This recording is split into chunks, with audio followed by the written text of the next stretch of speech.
Oh, yeah.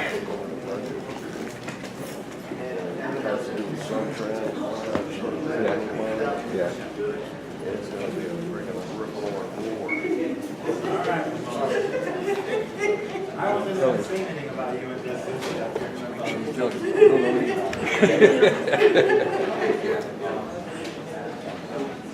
Yeah, he wanted to go. I said, you come to this one. But I'll go to that one.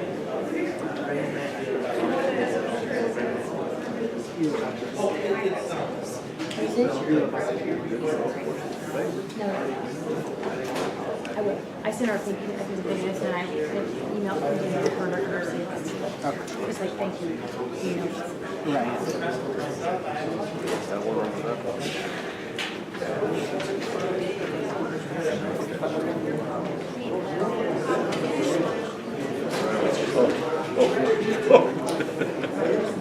Where's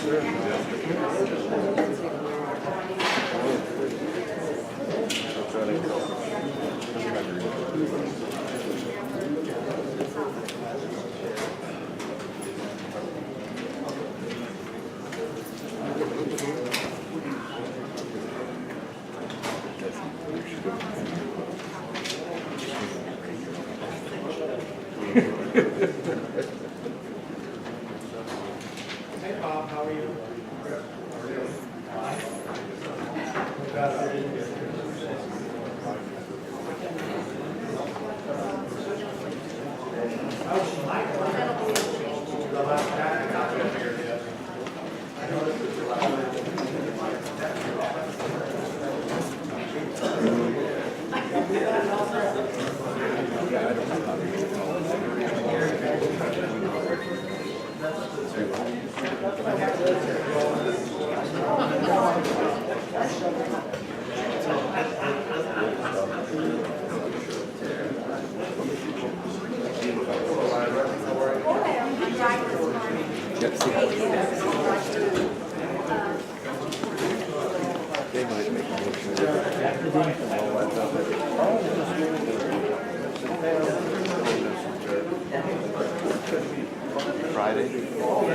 Friday, possible. Maybe I might make you ready.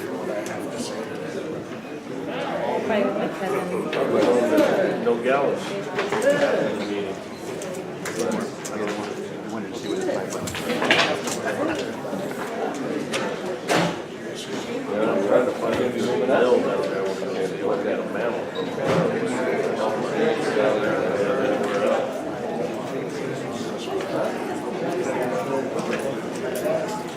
You told them to move towards the weed drivers. You move to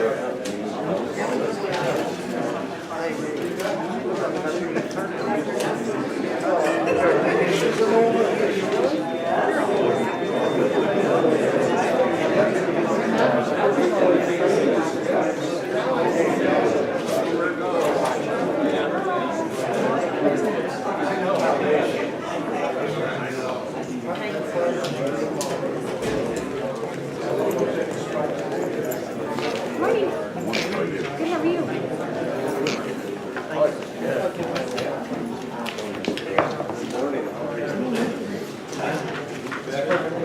Joseph Picard. Hey, Joseph. Nice to meet you. Thank you, I appreciate it. Oh yeah, I try to get over there. It's very difficult. I saw this thing. Oh yeah. Yeah. Trying to recover a hit. Fine, so broke my arm. Fractured my arm. Broke my knee all in one. Oh, the whole One fall. Yeah. You're gonna do it all? Yeah, that's what I told them when I showed her the a couple, 3 Something weeks. real. See if something else breaks through. You guys did a good for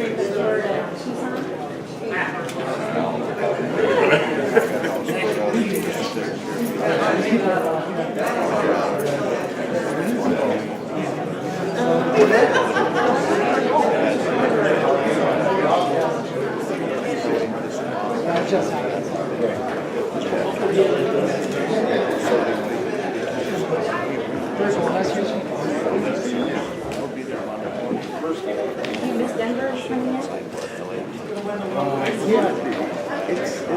But it gets you caught in the actually get into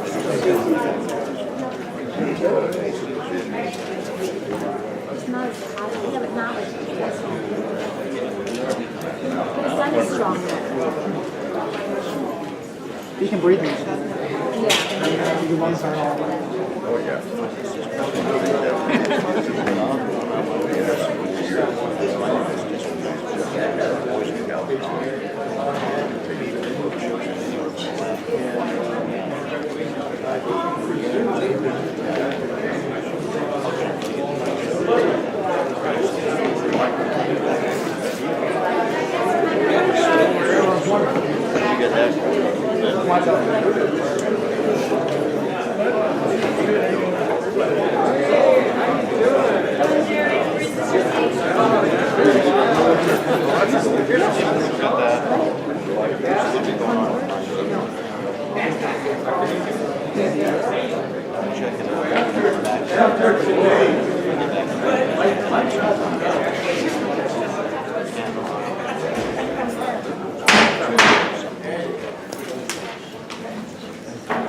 Good morning.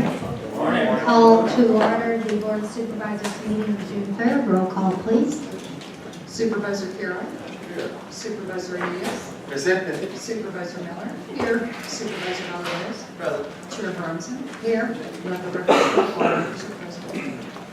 Please rise for the invocation to be offered by Pastor Jerome Parker from Freedom Gate Ministries with the Pledge of Allegiance to follow, to be led by Supervisor Miller.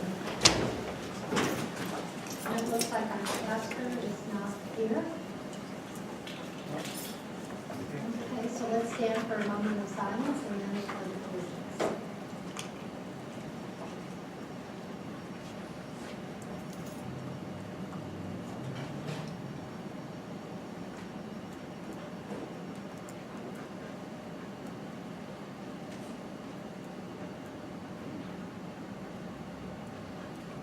Supervisor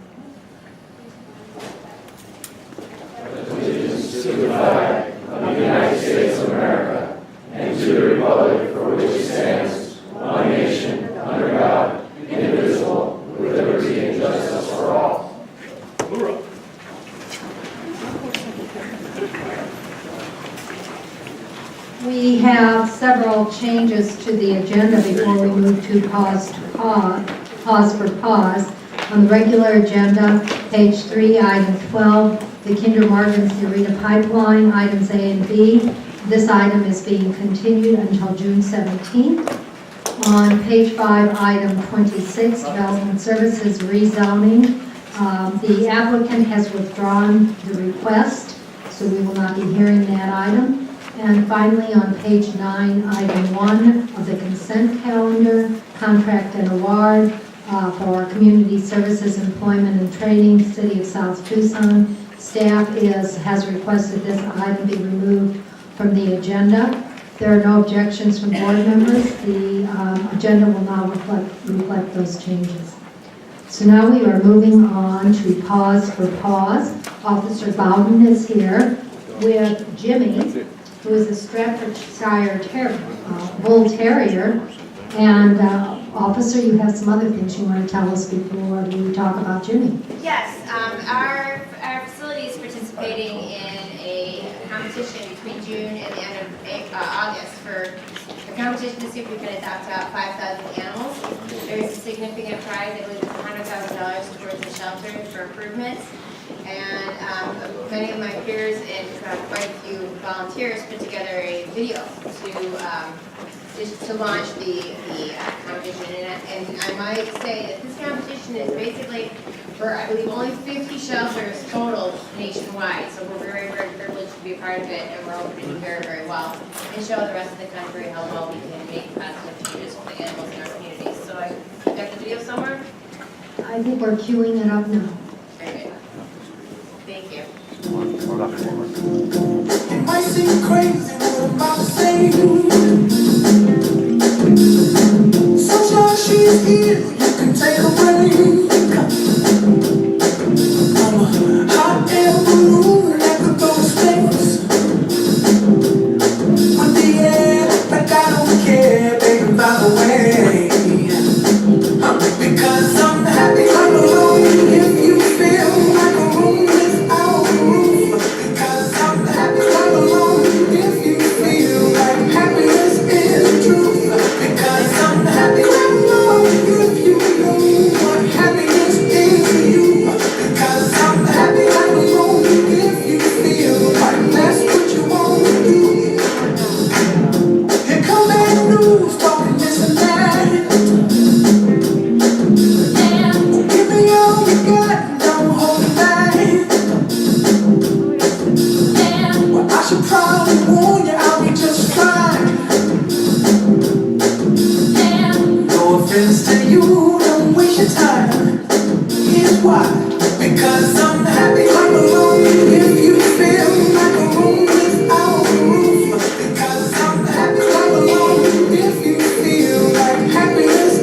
spite of all the sad things we see, they've got some great attitudes. So, I applaud them for their efforts and keeping a positive attitude at all times for these animals. This is like so many others. This is a dog looking for a home. This dog is going by the name Jimmy right now. He's only about 8 months old, so he's not fully grown. He's almost there, but not quite. Maybe an inch or two taller, not much taller. His adoption rate is presently $30 with a $15 licensing fee. After he's been there longer than 2 weeks, all animals that have been with us longer than 2 weeks, their adoption fee is waived, so they're free animals, except for the licensing fee. The adoption includes for all animals to be microchipped, for them to have their first round of vaccinations, and for them to be spayed or neutered as dependent on their gender. Jimmy will be ready to go as soon as he's neutered, so as soon as somebody decides to adopt him, he gets put on the surgery list, and as soon as that's done, he goes home. We have several animals already altered, ready to go home, and now is the right time to get the animal for summer months, and of course to help with getting as many out as we can. We have some interested folks over here, I think, that may want this dog.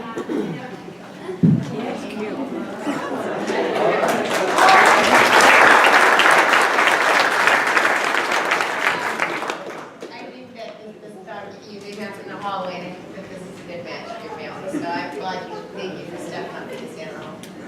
Look at those ears. They're Madam gorgeous. Chair, Madam Chair, I appreciate that. I have a brother named Jimmy. He's my favorite. I want to pay for the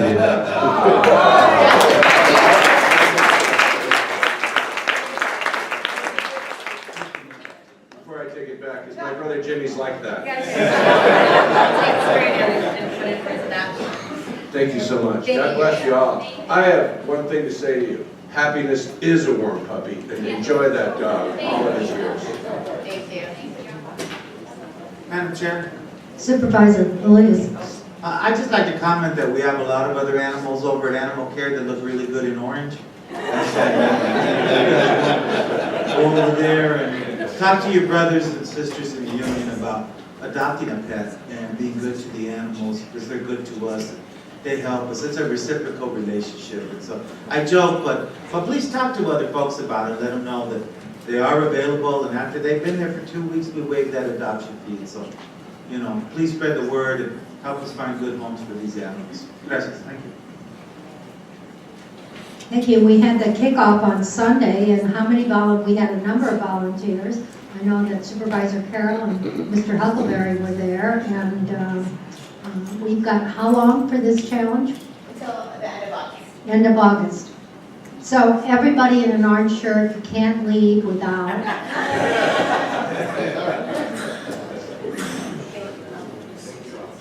Thank you.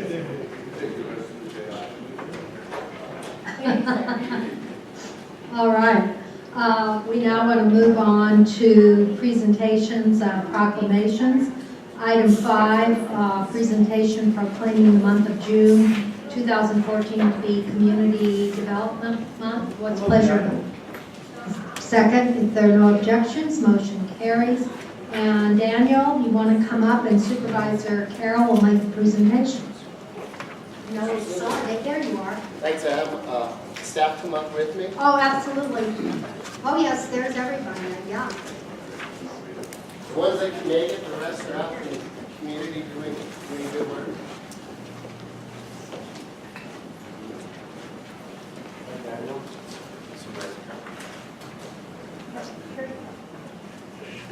This can be called by you.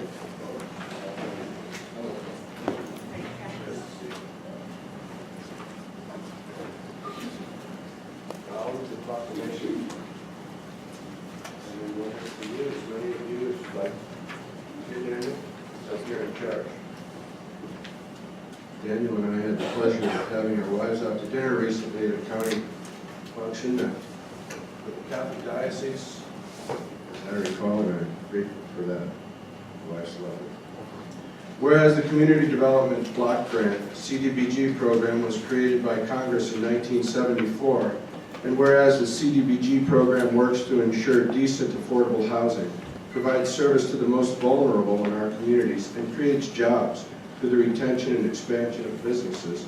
And whereas Pima Community Development and Neighborhood Conservation's administration of the CDBG program here since 1978 has returned more than $90 million in taxpayer funds to the county and its residents.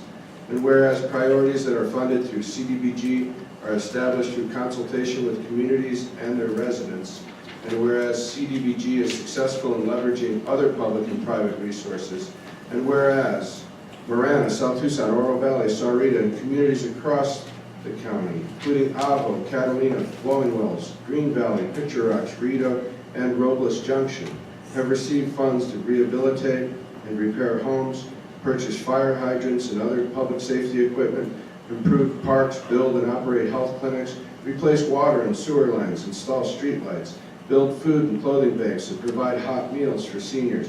And whereas CDBG serves as a model for partnerships between government and communities to meet locals' needs. And whereas 2014 marks the 40th anniversary of CDBG program, now therefore be it resolved that the Pima County Board of Supervisors recognizes the accomplishments of CDBG program throughout Pima County and hereby proclaims the month of June 2014 to be Community Development Month, and calls upon community members and residents to recognize the accomplishments of community development block grants in Pima County, passed and adopted this 3rd day of June 2014. Thank you, Dan. Thank you, Supervisor Carroll.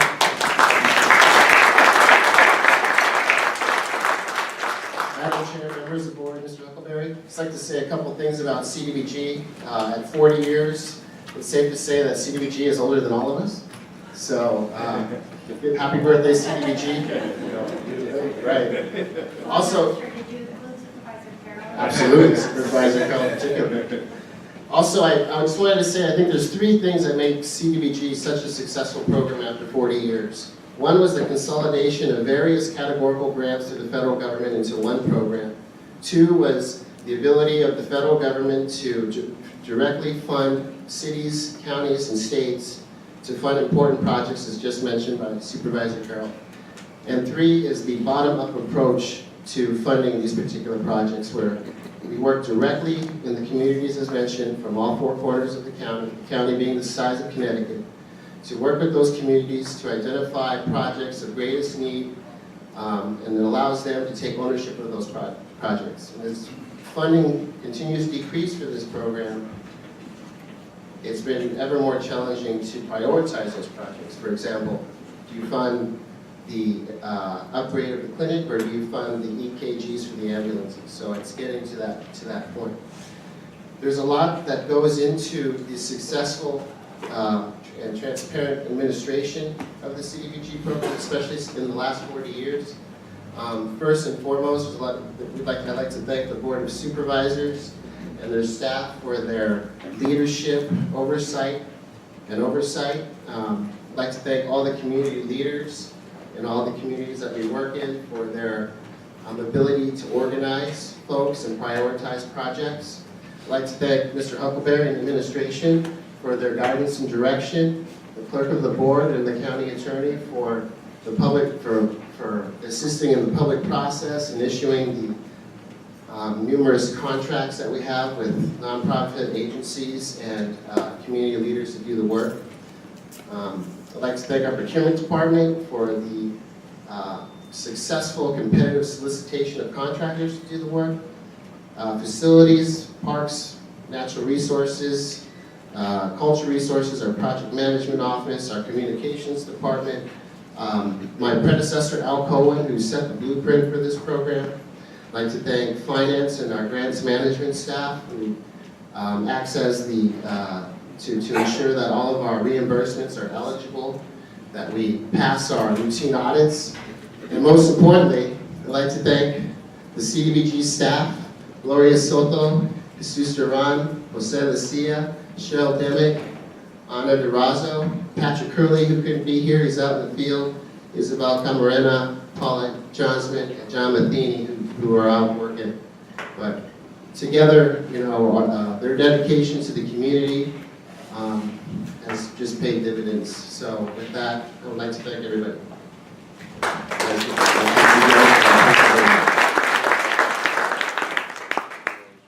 you. Thank you and congratulations to all of you. You do great work.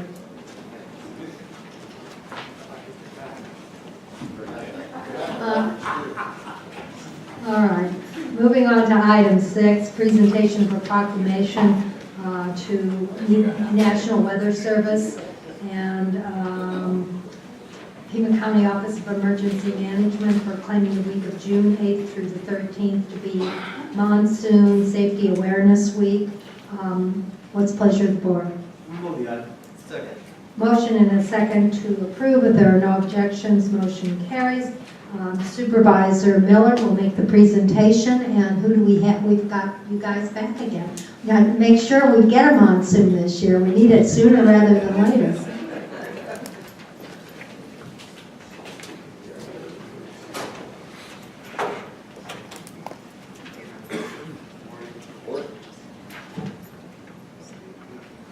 So we're going to break another record today? Looks like it, unfortunately. Got that.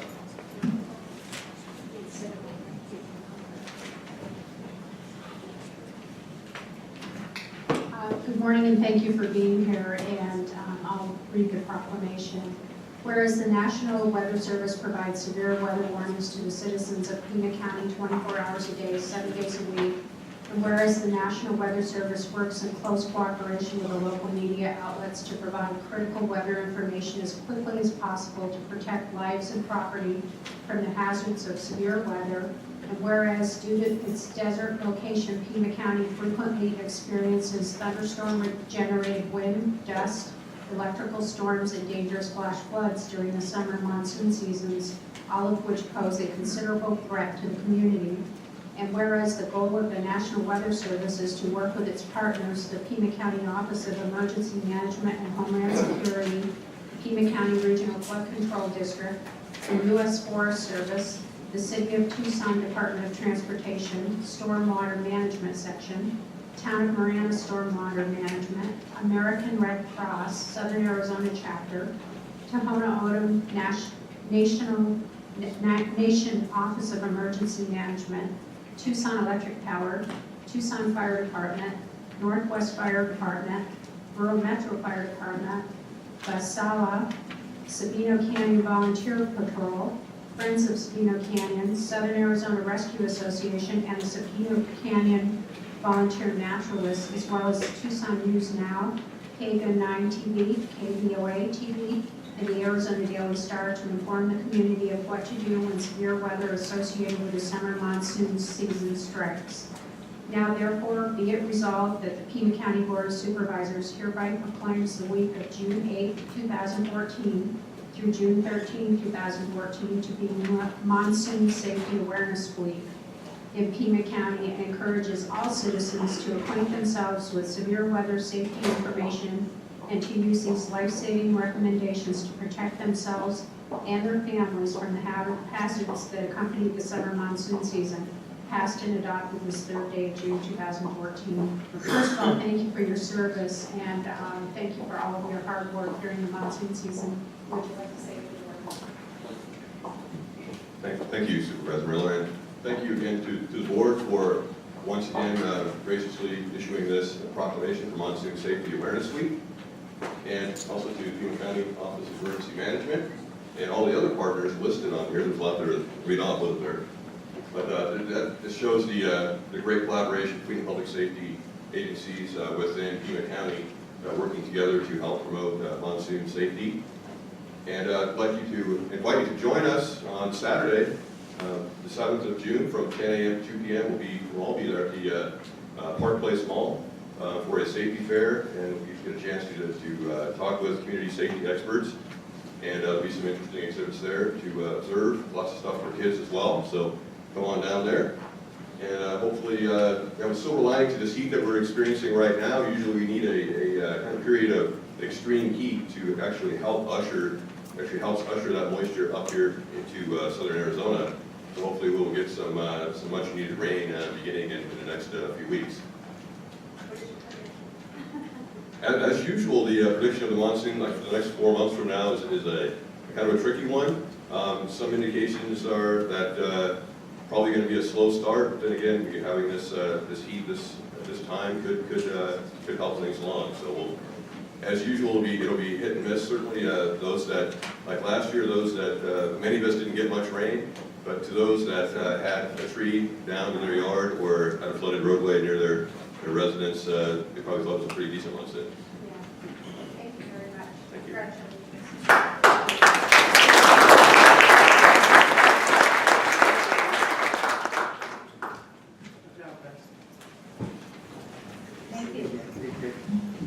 I now want to move to the addendum agenda, presentation proclamation, item 1, presentation of the proclamation proclaiming the day of Tuesday, June 3rd to be Maria Morin Day. What's the pleasure of the board? Move the item. Motion and a second. If there are no objections, motion carries. Supervisor Elise.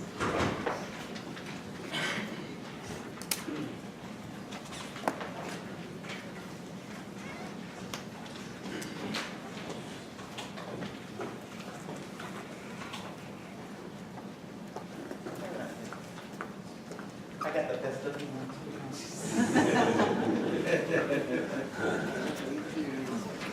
For a second. You know, this is an unqualified success story for all of us to take a note and recognize for a minute today. This is about public education and someone who's dedicated her life to public education and found great success. Teaching at Drachman Elementary School, Warren Elementary School, Menlo Park Elementary School, Carrillo, Wright, Roswich, every single one of them tough schools. But Maria Marin has been a success at every single one of those schools and now has moved up into the administration at TUSD. We're very proud of her. We wanted to take this chance to read this proclamation about the work that she's done. I want to thank Bob Dorson for bringing this issue to District 5. Mr. Dorson's a fine gentleman and community activist here who's always worked to promote the notion of public education as well. 90% of our kids go to public education. So when you hear people attacking public education or not wanting to fund public education, tell them how wrong they are. Tell them it's the great equalizer here in America, and we're very proud of it.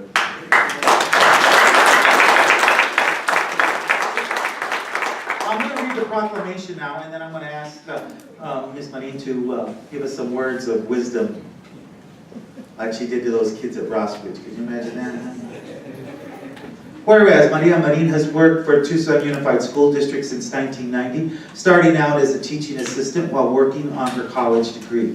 And whereas Maria's teaching career included 2nd grade at Drachman Elementary School, kindergarten, 1st grade, and 2nd at Warren Elementary School, and 6th grade at Menlo Park Elementary School. And whereas Maria began her administrative stint as interim principal of Drachman, then moved on to be principal of Roswich Middle School, Carrillo Elementary School, and for the last 6 years, Wright Elementary School.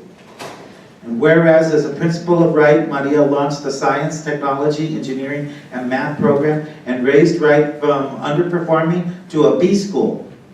And whereas Maria has been promoted to be one of the 2 TUSD administrators who oversee all the district's elementary schools, now therefore be it resolved that the Pima County Board of Supervisors hereby declares June 3rd, 2014 to be Maria Marin Day and congratulates her for her impressive achievements on behalf of TUSD students. Passed and adopted this 3rd day of June, 2014. Let's give her a nice round of applause.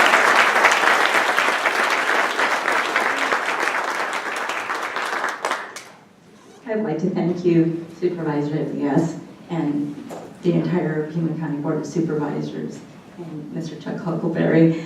And I'd like to thank Mr. Bob Dorson for noticing the work of my team at Wright Elementary and participating in a highly disadvantaged community that really was underserved and not really ever noticed. And together with community, he noticed that we were building bridges for these students to college and career pathways.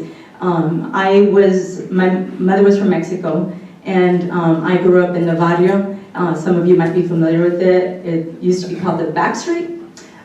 just west of Hollywood. And I went to school. I'm a second language learner. And in a time where there were very low expectations for Latinos in general, but more so for Latino women, I was very fortunate to find myself cradled by many, many people with great support and high expectations of me, and I was able to rise to the occasion. So I firmly do believe in public education, and for some people in our whole nation, there are very few steps that need to be taken from kindergarten to college and career, but for some of us, it's a very long, arduous, vertical climb, and I'm here to fight for all of our children, no matter what race, creed, or color they are, in that fight and climb to the summit. So I just want to thank Pima County Board of Supervisors again for dubbing Maria Marin Day, but mostly it's our children and making sure that Tucson, the city of Tucson, continues to grow in many ways, and that we create our scientists, our engineers, mathematicians that stay here within Arizona and specifically Tucson to build a great city. So I just want to thank you again.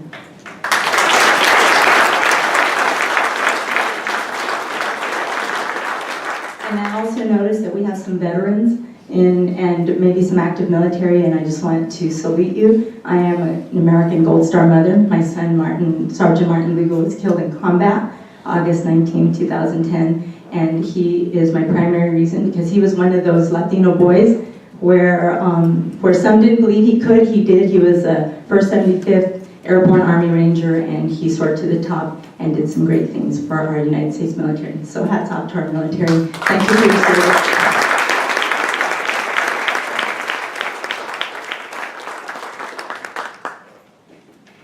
All right. We have 2 executive session items. I'd entertain a motion to move into exec. Motion and a sec to convene in exec. If there are no objections, we will convene in exec and return to regular session at the sound of the gavel.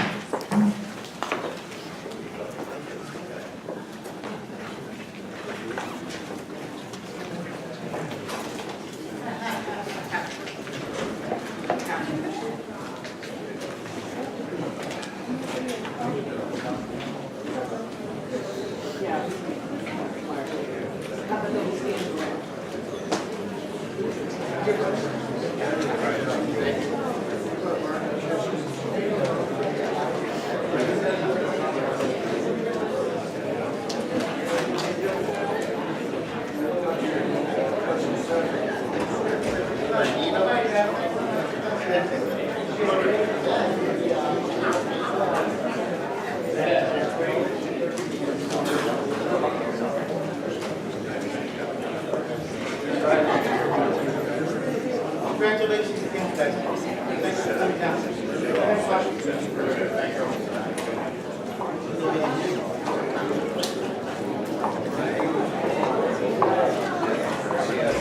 I like being out of sight. Out of sight, out of And I figured that I'm way out of sight over there. So, how's it going? Good, how are you? Good. I can pull up a chair if you want to. Yeah, just You can stand. yeah, I suppose I could go sit there. Yeah, They won't see me. cameras everywhere. Well, I'll be truthful, for today it's real light for DOT. Yeah, I didn't. Yeah. So, Changing the For speed life for limits. everybody. yeah. Yeah, the big stuff got continued. So.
doing well. I was wondering if you were coming. I said, where's Miss Oh, Murphy? I'm just like, anyways, he's giving one of these to everybody on the board. He gave this Green Valley Council. They get their authority from this board.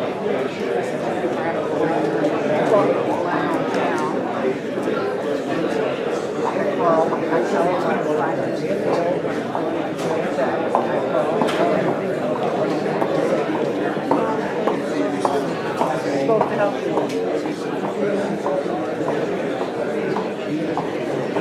Then they gave this, because I don't know how it's the book, log book they've been keeping on my telephone calls. It's one after another. Just like I told you. Massachusetts County, nobody calls. But trying to see how you go through the process when you want to help someone. Silence. I wanted silence for 2 years. And this judge so he has to be able to always right. But here are these people who are saying, these are all the defendant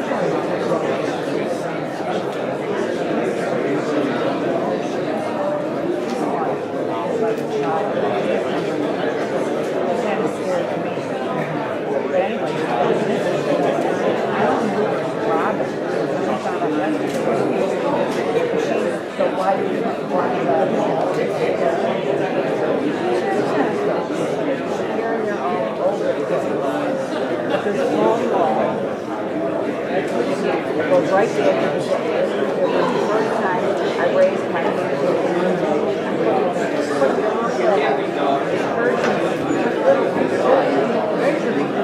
That's good part. So anyways, that's when I started.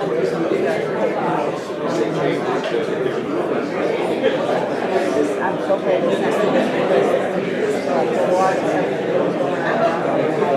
that's going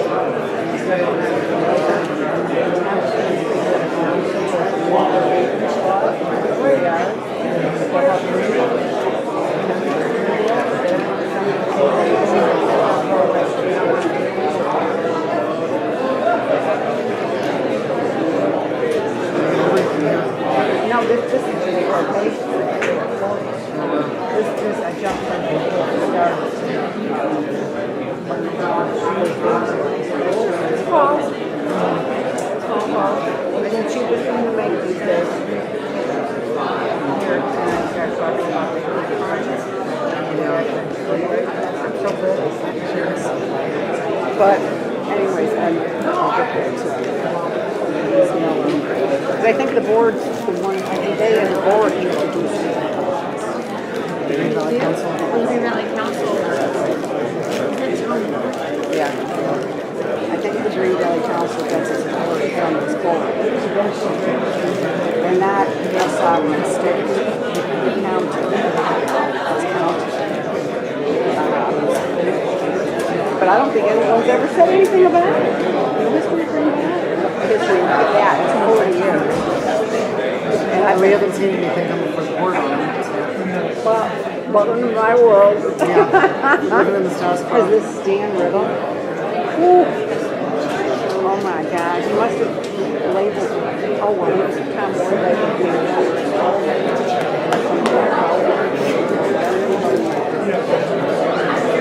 I don't care.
Well, you have to.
I think it's a lost cause. I don't think it's...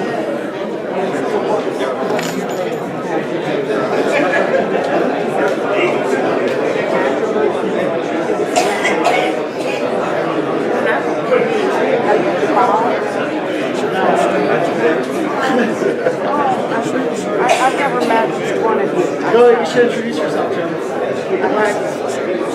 gave him the heads up out of date. Forgive me, your name is? Michael.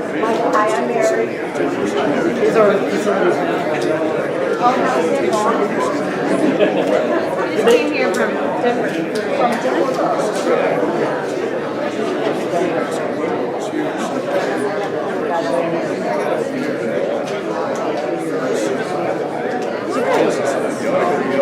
They didn't ski. They were inside with the body. They didn't have to have to. Yeah.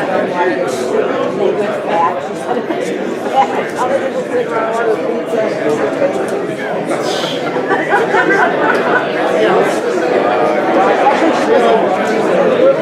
Anyway,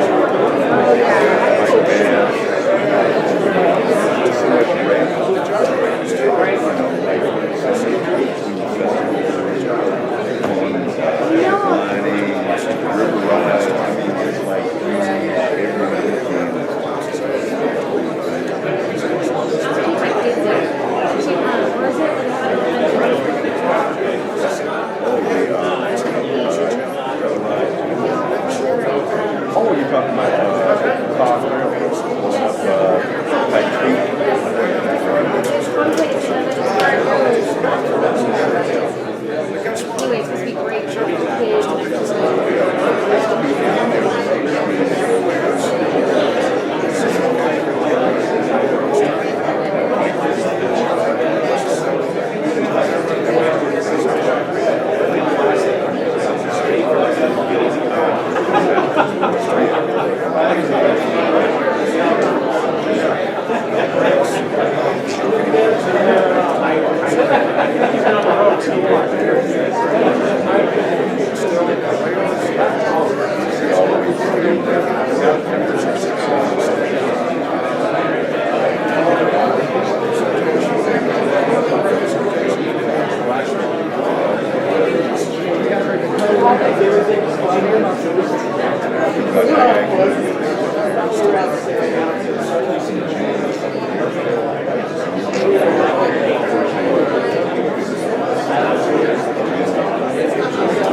This is the Ivy Wild Market Manager of Heights Six Community Foundation. Before she was the Southern Colorado Regional Manager for grants.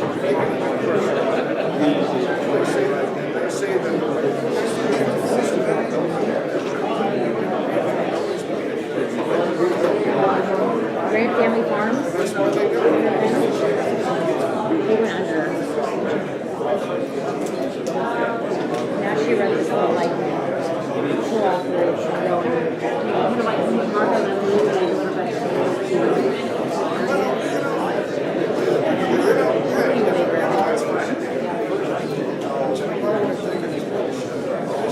She's so nice. I would love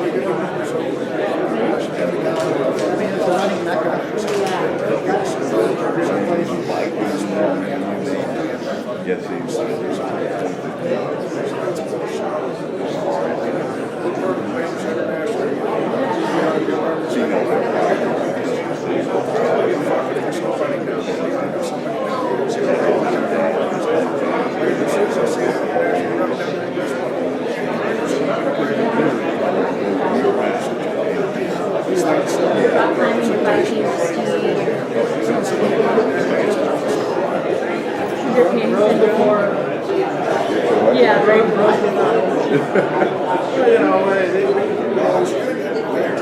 What they said, they want to introduce what they do.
Freezing. Sweating. I need to remember that. I need to bring a blanket in this too.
Sunday, I was just sun all day.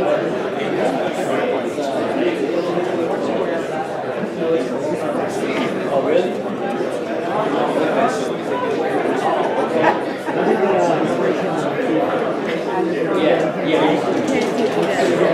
He has a farm, he goes running a lot, so he runs like a farmer's team. Oh, with Zach? Unless I'm in there by a pool.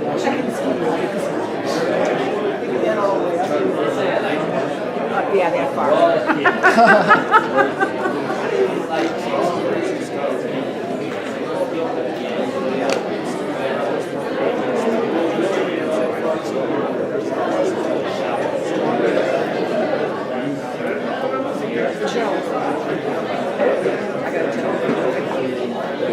It's a long break in this.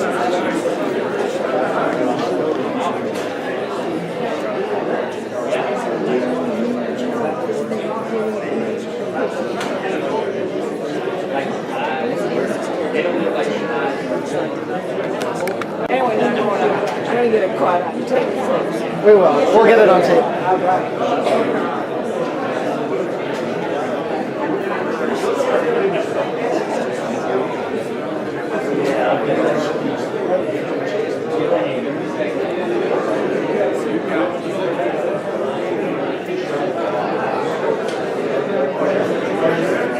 You got your place here, or you rent it here, or you just kind of feel out where you want to be, or?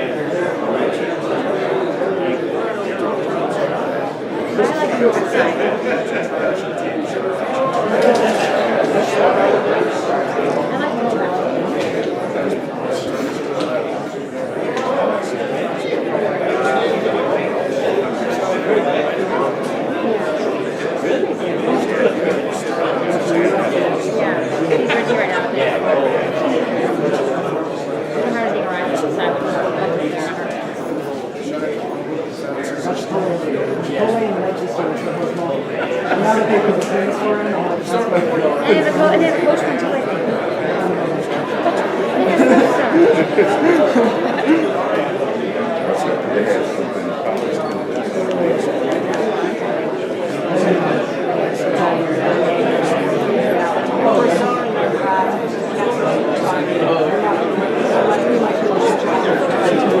It's nice to meet you. Yeah, me too. So we're probably against call.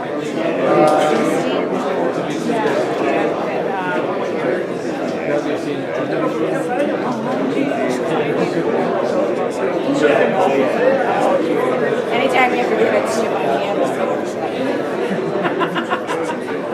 It's nice to meet you, but don't tell me. He'll give all the marriage points.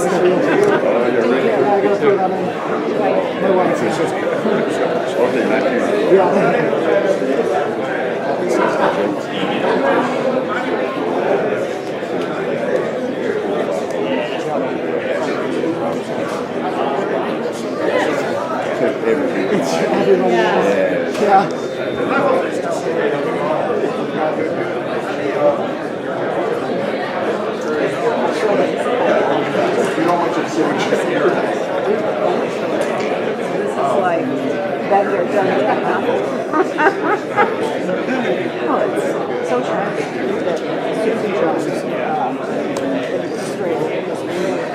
what she did after immediately after yelling and shouting again, I was literally on her face. I said, well, I gotta ask you about this. She put her hands over her ears, closed her eyes, started going, you know, the thing that kids do. Yeah, throw the thing, yeah. She's older than me, she's 65 years old. She has temper tantrum. I'm like, first she's yelling at me, then she's doing that. So I see her in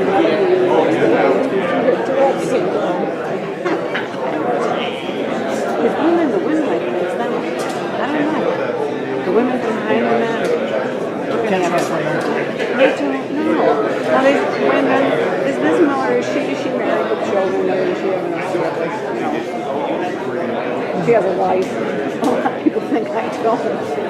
Because I'm single, they say, oh, she's unstable, and oh, you should stop being written about it. It's great libel, it's defamation stuff. Oh, People can be so mean about that. The lawyers, and every time I tell them something, they go, ching, because it's like, this is all going to come to a head. It just keeps getting worse, though.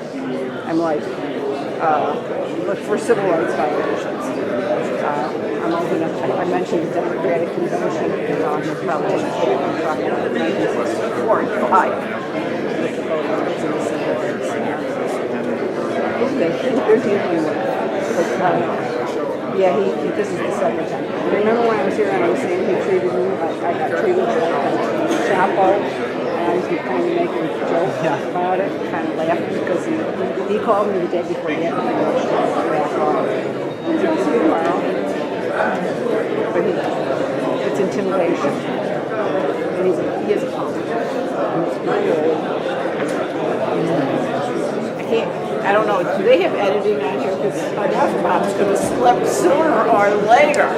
They got time delay? I don't know. But my mother said, always be a lady. Always be a lady. Mom said, you're a classic. One time she said, you're a classic lady. You got a phone. That's what makes you fun. It's the American Legion. Oh yeah, it's like I'm with the guys. That's fun.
Phillies.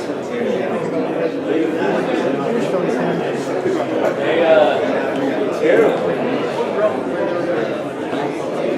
Phillies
Did you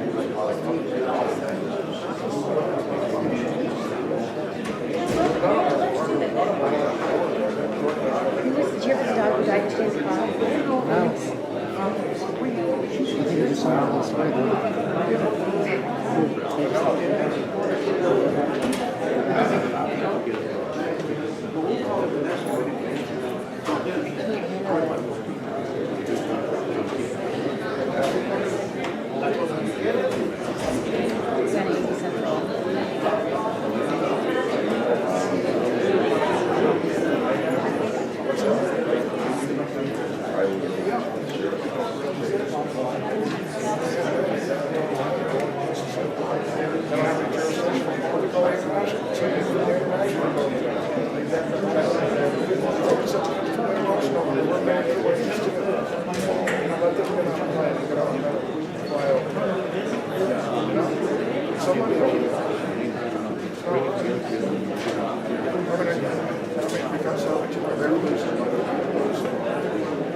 Yeah, it's kind of back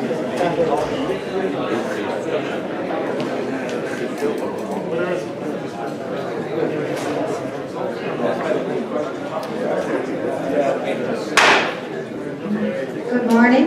We're back in regular session. Let the record show all board members are present. We have several executive session items. Counselor?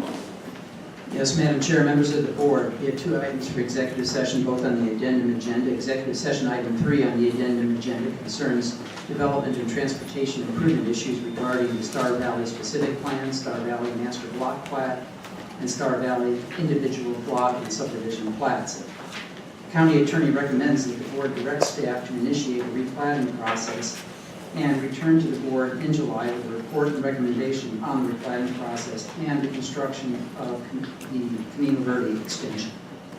What's the pleasure of the board?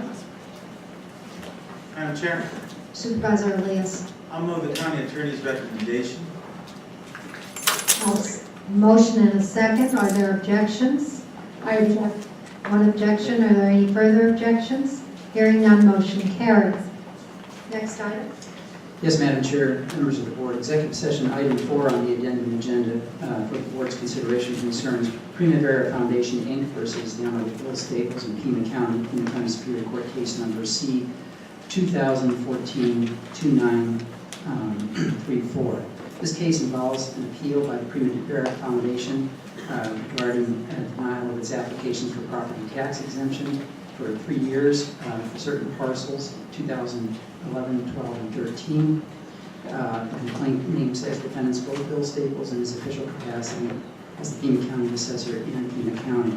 The Pima County Attorney's Office seeks this board's consent to appear on behalf of and defend both Pima County Assessor and Pima County in this lawsuit. What's the pleasure of the board? Madam Chair, Supervisor Elias? I'll move that we have a joint representation. Second. Motion and a second for joint representation. Objections? Hearing none, motion carries. Moving on to the regular agenda, we're at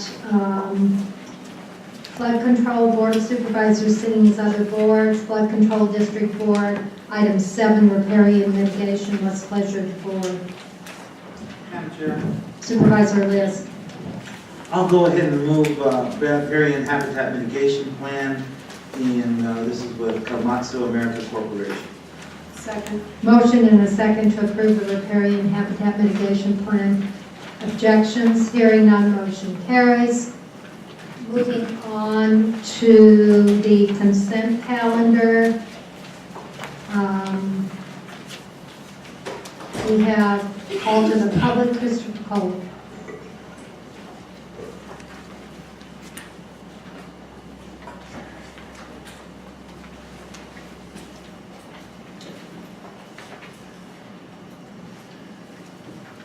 Good morning.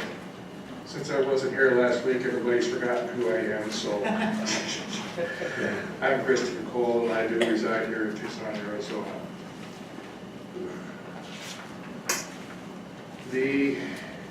My comments on the consent calendar is that we have a contingency fund that a lot of these items are funded out of. And if I remember correctly, about a couple of months ago, it was brought up by one of the members of the board that this fund was at that point withdrawn. You're continuing to approve items that get funded out of this contingency fund that's empty. That's bad management. Now, Mr. Huckleberry, I've got a two-part question for you, if you don't mind. Has this contingency fund ever not been overdrawn? And if so, how often is it not overdrawn? I'll give you a couple minutes to think about that while I continue. It's too late to do it this year, but I suggest that in future years, you tell all of these agencies and organizations and whatever to get their bags to you so that you can put them on the regular budget. And you tell them. If you don't do that, unless you can prove that your request is of greater priority than life or death, or that you can prove beyond reasonable doubt that you had no chance of ever anticipating this to come up, you're not going to get funded. And then you not fund them. You have a fiduciary responsibility to the taxpayers to not overspend. And apparently, you are derelict in your duty on that regard. Mr. Huckleberry, can you come up with an answer to my questions? Yes, Madam Chair and members of the board. First, if you look at the consent calendar, there's not a single item on it that's funded out of the contingency fund. Second, the contingency fund falls into a number of funds, one of which I think you're referring to as the board allocated contingency that is a segregated account within your overall total county contingency. That account is probably at this point close to being overdrawn, except that for one particular account, the $280,000 is allocated by this board for Major League Spring Training Soccer. The amount was $280,000. The actual amount is about $180,000. So what happens during the course of the year, the allocations are made, but the allocations may not, in fact, be expensed to the actual amount budgeted, and therefore each year is a different year.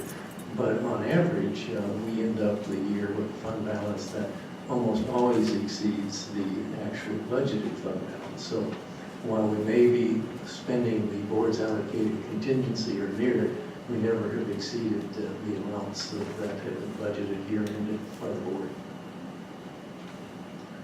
I stand corrected then. But still, you really should tell all these organizations and agencies to get their bags in time so that they can go on the regular budget and the taxpayers can have a look ahead at what is being spent and have a chance to really evaluate what is being spent. I'm over my time, I think. Thank you. Approval of the consent calendar, what's the pleasure of the board? And it has been amended. Madam Chair, Supervisor Carroll. move the consent calendar in its entirety as amended. Motion and a second to approve consent in its entirety is amended. Are there objections? Hearing none, motion carries. Moving on to item 10, Pima County Public Library Learning Labs project. Madam Chair. Supervisor Carroll. Madam Chair, it's with great pleasure that I have the chance to put this on the agenda this morning. These young people are going to come up and give us a presentation about the Learning Labs project and youth services at Pima County Library. So they're with Jennifer Nichols. Is here with the crew. These are young people who got involved in our community, and they're going to tell us about their achievements thus far and what their goals are with the Pima County Library System. Thanks for being here, Ms. Nichols. Good morning. Thank you, Supervisor Carroll, for inviting us to present to you all. I'm going to turn over the time to the youth themselves to speak for themselves, and I will pass out some packets for you. But with your support, of course, we were remembering this morning with Mr. Ward that he was the president of the library board when we were awarded this grant. So we're really excited to come full circle and present with him and yourself. Well, why don't we ask him to come up here then? Come on up, Mr. Ward. Thank you so much.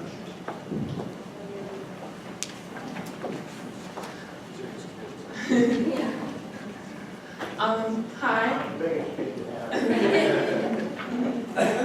My name is Amelia Marsh, and as Jen said, I'm part of the youth design team through the Pima County Public Library. Just a little background on us: we were funded through a grant through the MacArthur Foundation and the Institute for Museum and Library Services, and we were funded to design a learning lab and youth center for the youth of Pima County. I just wanted to say we were all really inspired by Maria Marin and her efforts in the Tucson community and the educational atmosphere of Tucson, and we really look forward to working with TUSD and all the educational institutions that are already in place and trying to make this a better place for the youth of Tucson. Just also, we are nationally looked at model for youth voice and youth process in education reform, and we're really excited about that. And we are going to show you a video that our documentation team made. They are documenting this whole process, and they edited it, and it kind of talks about why we think this is an important project. Documentation team, can you introduce yourselves, please? I'm Maria Suarez, I'm a mentor for the documentation team. I'm Katie, and I'm on the team. I'm Barbara Rodriguez. Okay, I guess the video is ready. Thank you so much. Is the video up? It's beginning to look like it might work. They brought me into this project because I have a lot of experience in media and photography and some video and teaching that to others, because I did spend time at a place called Voices Inc. It was a former youth center here in Tucson, where they would teach youth photography and journalism skills, and kind of shut down a bit after a recession when they were able to get their doors open. They really hurt me. Before going into there, I was going through a lot of problems. I was struggling a lot with school, where I was hanging out with the wrong kinds of people. A lot of them were gang affiliated, and I came very close to being stuck in there with them. I did get jumped in, I did do a lot of drugs, and I didn't expect to come out of there alive. That's where I was then. I didn't see a future for myself. I didn't have any sort of belief in what I could do and who I am. But this place really changed that for me. They showed me the potential that I never even knew was there. I think everyone should have had the experience that I did. This is something that Pima County really needs, a place where youth can learn what they want to learn and meet people who they never would before and just become the person who they want to be. Okay, hold on a second. We're getting ahead of ourselves. Let's go back to the beginning.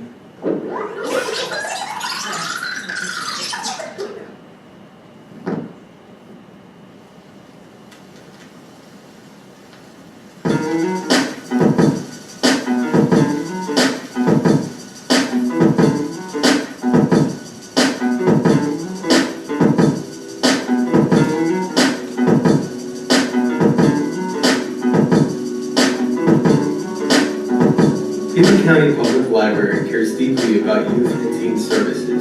The library's dedication to supporting young people has evolved over the years, but has always been rooted in preparing them for their future. The library applied for a $100,000 Learning Labs planning grant offered by the MacArthur Foundation and Institute for Museum and Library Services. The library was committed to youth voice and resolved to hire a group of 15 youth around Pima County to plan the center. This team was responsible for not literally designing the interior as far as color scheme and types of furniture, but what would be provided as far as activities, services, and how it would be run. Tucson was not the first city to be awarded this grant, but it is one of the only cities to have a design process that is completely youth-driven. In these efforts, the youth design team began uncovering the struggles of our local youth. What they didn't expect was how deep and how many pitfalls youth get trapped in. Though these issues are not necessarily new, too often are they dealt with in reaction. What this space can offer is a way to deal with the cause of these obstacles instead of the effect. To engage these head-on, the YDT created, handed out, and collected over 2,000 surveys and held 9 focus groups with over 100 youth participants. Not only did they gather data from all around Pima County, but they researched like-minded centers all around the nation. So why do we need the center? So there could be a place where we can make friends, have resources, and be the person we want to be, all in a safe environment. As I got older, I realized that I really wanted to be making movies, and I just thought how much more powerful that would be for me to be actually behind the camera making these movies rather than just watching them. But it was really difficult for me to get the resources to be able to do that. We don't really have a lot of other resources as big cities like New York and Chicago do. We need to break the silence of youth who are feeling powerless and ignored by providing a space that gives them voice and a sense of belonging. We are going to break down the walls keeping us separated and have a judgment-free zone, a place where anyone is free to be who they want to be. For the youth who feel unsupported, the center will provide mentors, volunteers, and peer educators who will inspire, motivate, and guide them. We will also provide referrals to services already existing to strengthen our community. This space will be more than hanging out, learning, and staying out of trouble. It is a space where they connect not only with their community and their passion, but themselves as well. In the 7th grade, I started falling behind in my classes at school. Teachers were always giving me the same speech that I'm such a smart kid and I just never do any of the work, but I was having such a hard time connecting with the assignments that I was given. And at a point, I started thinking that there was something wrong with me because I couldn't focus on my work. Being a part of the youth design team has helped me realize that there's a ton of other kids out there in Tucson, just like me, who have the same issues in school. And it's also made me realize that the strict curriculums and rubrics that schools have really aren't working for our generation. They're not including the things that we're interested in and the things we're interested in learning about. And our center is going to provide things that students aren't getting in school. We can make learning fun again through connected learning that is more modern, more personal, and allows you to be part of a technological ecosystem.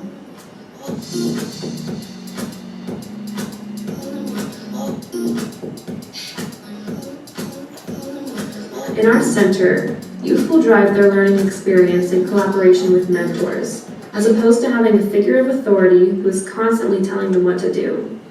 Mentors will help guide youth through their struggles, open their minds to trying new things, and share their own life experiences. It's really fun to see when you give the kids the opportunities, give them the tools, and let them play and just kind of guide them. I think if you can inspire and give good examples of what you can do with the tools and their own creativity, rather than just a lecture, it makes everybody feel like they're actually learning something and doing something. With the help of peer mentors and the Level Up system, youth will be better versed in technical skills and leadership, both vital for academic and career success.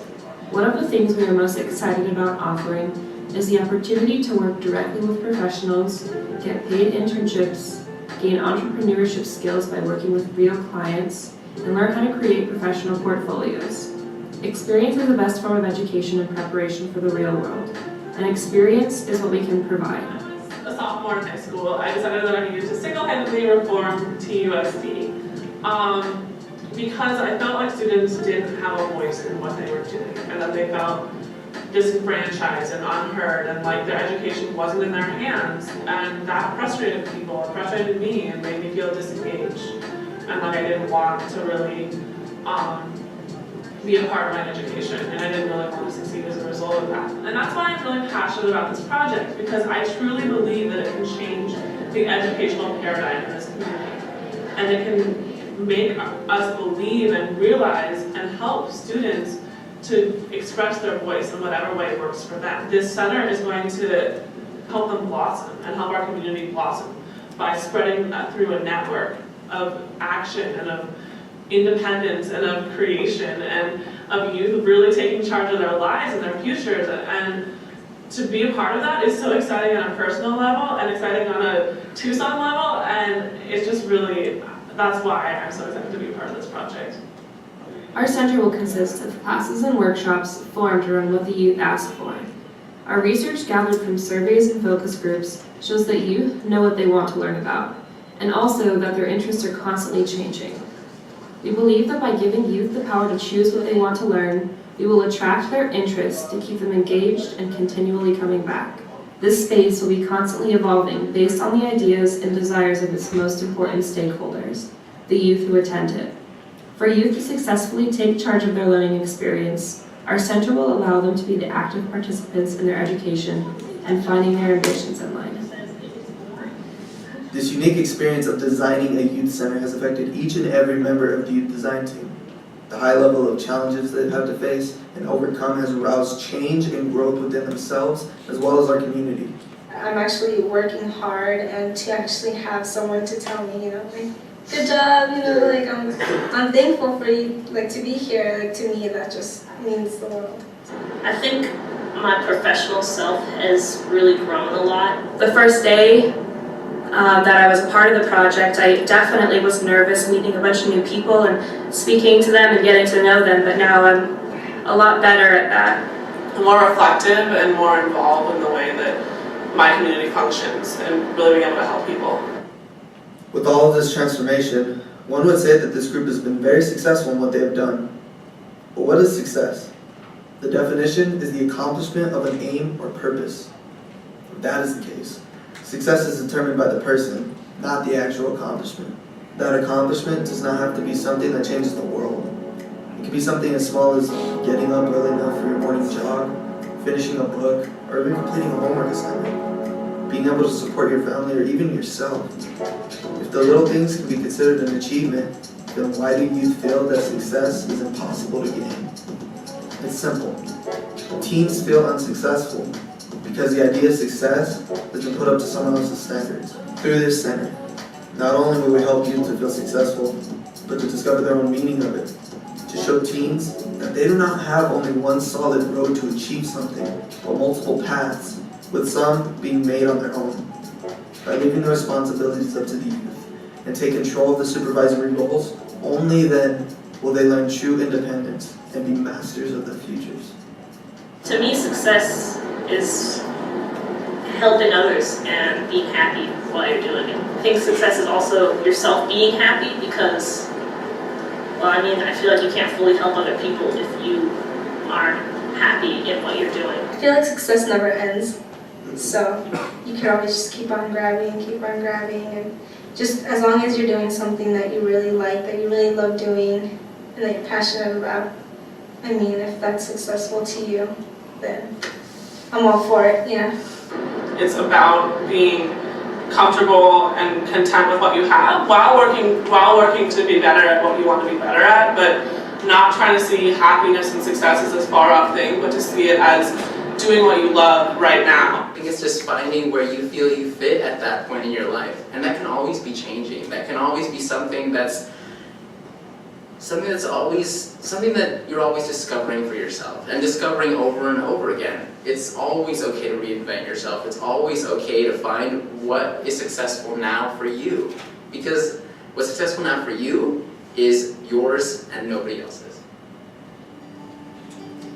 Our vision is a thriving youth community where all youth are passionate, empowered, connected, and use their voice to create a better world. We will do this by providing opportunities for young people to explore and develop their curiosities in collaboration with adults and peer mentors. We're building a space that is safe, comfortable, welcoming, diverse, accessible, inclusive, Space where youth will connect to their interests, have a leadership role, and take part in their community. Not only are we the solution to these problems, but we are the voice behind them. We are not just here to give breath to an empty shell, but we want to fill it with the energy and passion and all the other motives we had when we came into this project. We are the Youth Design Team.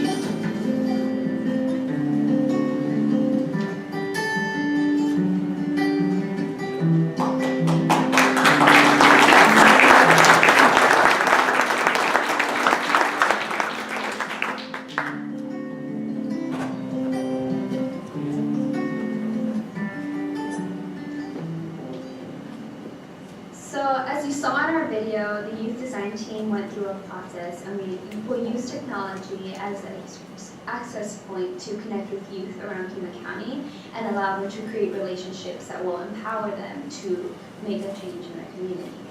When we started with the process, we developed a set of values that are to be embodied within our center, and if you will turn your attention to the brochures in the packet, you will see something that says our recommendations for this center. And one of them is youth mentors, the youth advisory board, and adult mentors. And they will be there to create a safe and welcoming atmosphere for our center and for the youth so that they can find what motivates them and find what inspires them. And they're also able to create relationships and find their own voice.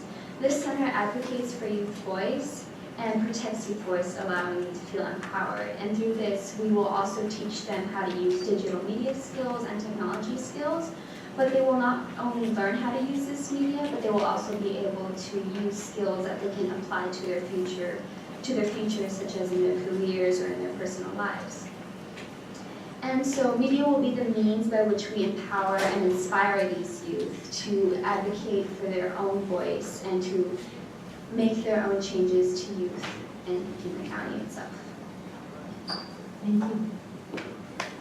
I'm Eleanor Hall, and I'm part of the youth design team. And I decided to join February of 2013 because I saw a lot of students that didn't really have like aspirations for their futures, not really anything that they're passionate about. And I really felt like I needed to change. And then I heard the statistic that about 7,000 students in America drop out every day, which is about 2.5 million a year, which struck me as just crazy. But then last semester I ended up joining that statistic when I dropped out of school. I didn't really feel like I had a voice, and I really felt like no one cared if I dropped out or not. I just had to go get a paper from the principal's office and I was out. But I had the youth design team to back me up, and they really gave me my voice, and they really supported me and showed me that they care and that I am getting successes in everyday life. And I actually ended up graduating a year early last week. I went back to school, and I'm going to college next year in Washington.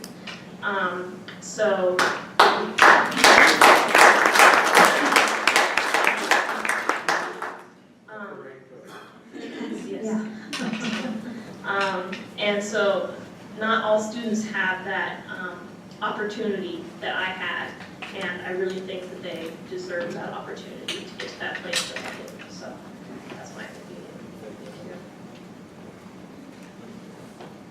Hi, my name is Heather Newberry, and well, we would all like to thank you for allowing us to be a part of your meeting, and we hope that with what we've been able to show you today, you'll be supporting us in the future. Any way you can help, whether it be financially, through advocacy, or through your input, is greatly appreciated. For example, our fellow youth design team at the San Francisco Public Library was recently awarded $3 million by their governing board, and it all came out of a meeting just like this one. Great stories like these are exactly what we need in order to make what we planned a true success. If you want more information, then you can use the contact information on the back of our brochure. We are looking forward to continuing this conversation with all of you, and that way we can ensure that all youth in Pima County are heard and, most importantly, listened to. We are looking forward to your involvement and leadership in this process. Thank you so much again. We really appreciate it.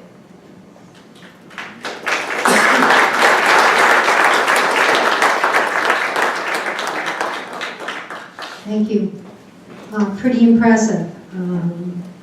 Madam Chair, before we move on, I just wanted to make a comment on that, and I think it's really important that you guys are talking about controlling your own situation and learning what you want to learn.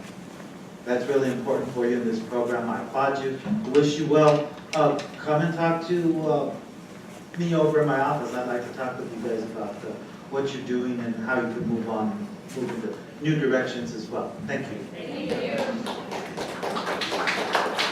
Any other comments from board members? Thank you, Supervisor Carroll, for making this possible. All right. With that, we will move on to item 11, Pima County Fair Commission. Mr. Huckleberry, before we move forward, comments? Yes, Madam Chair, members of the board, as you recall, this came about as restructuring and adding additional members to the Pima County Fair Commission and making sure the resolutions that established the Fair Commission are consistent through their past adoption. In the first resolution that was proposed, we had circulated that to the Fair Commission and felt that potentially there was an issue with regard to termination, and we had discovered that 2 of the members of the 7-member commission's terms would end in June, and that the Fair Commission obviously has to go back now as the Southwest Fair Commission, amend their own bylaws and some other things that will probably take some time. So we ran the risk of basically having only 3 members of the 7-member commission appointed, and therefore they could not meet for business. To remedy that, I first asked the Fair Commission what their position was with regard to the members that had their terms expiring. They wrote back and suggested maybe the board just reappoint those 2 members to an additional term. You also had, and then subsequent to that, the county attorney provided an amended resolution that actually rectified this issue of term. And so that's the resolution that's before you. You can probably adopt that and resolve the term issue. You can also look on the second page of that resolution. It says the county administrator delivered my nomination to fill the 2 new positions at the June 17, 2014 board meeting. I'm perfectly willing to advance the 2 members that have been recommended for reappointment by the commission as my appointments. That would be Donald Clark and Marvin Selke. And I know them for quite some time, and I know that they've served well on the commission. That would then have 2 vacant positions that the commission can recommend to you for filling. So it's really up to the board as to how you want to approach this. So I have no preference. Okay, so what we could do is adopt the resolution and then direct at our June 17th meeting that you bring your appointments forward, and they would be Marvin Selke and Donald Clark. So then I have to find, no. You're taking Donald from me? Okay. Any comments from the board regarding that? Madam Chair. Supervisor Carroll. Madam Chair, it's not because the county fairgrounds is in District 4, but it is because I've spent a lot of time on this Fair Commission issue because the responsibility as a board member of the Pima County Board of Supervisors. I'm comfortable with the acceptance of Mr. Huckleberry's recommendations here. I know that my appointment, and I spoke just yesterday, Mr. Rocco Benet, his appointment comes up in September. Although I'd like to see Rocco serve for life, I can't make that happen, but I will put him in the hands of the future board members so they can decide on his merit, whether he stays or whether his service is discontinued. He's also comfortable with that. Thank you for allowing me to speak on this. So is that, are you making a motion? I will make the motion for Resolution 2014-56, providing that appointments of all members are subject to approval by the Board of Supervisors, amending Resolution 1974-124 as amended by Resolutions 1986-179 and 1991-90.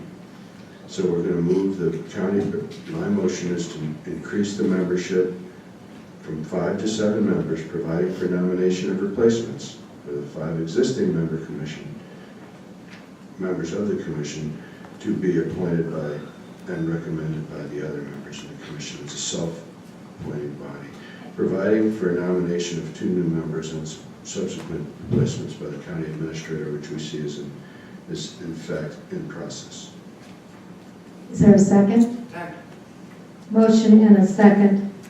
So we will be adopting, should this motion succeed, Resolution 2014-56, directing Mr. Huckleberry to bring his nominations to the board to this board for approval on June 17th. Any discussion? Any objections? Hearing none, motion carries unanimously. Moving on to item 12, Kinder Morgan Syria Pipeline. This item has been continued until 6:17. I know we have several folks in the audience who want to address us. This would not be the appropriate time, but Mr. Huckleberry, if you want to make a few brief comments on where we are in this process.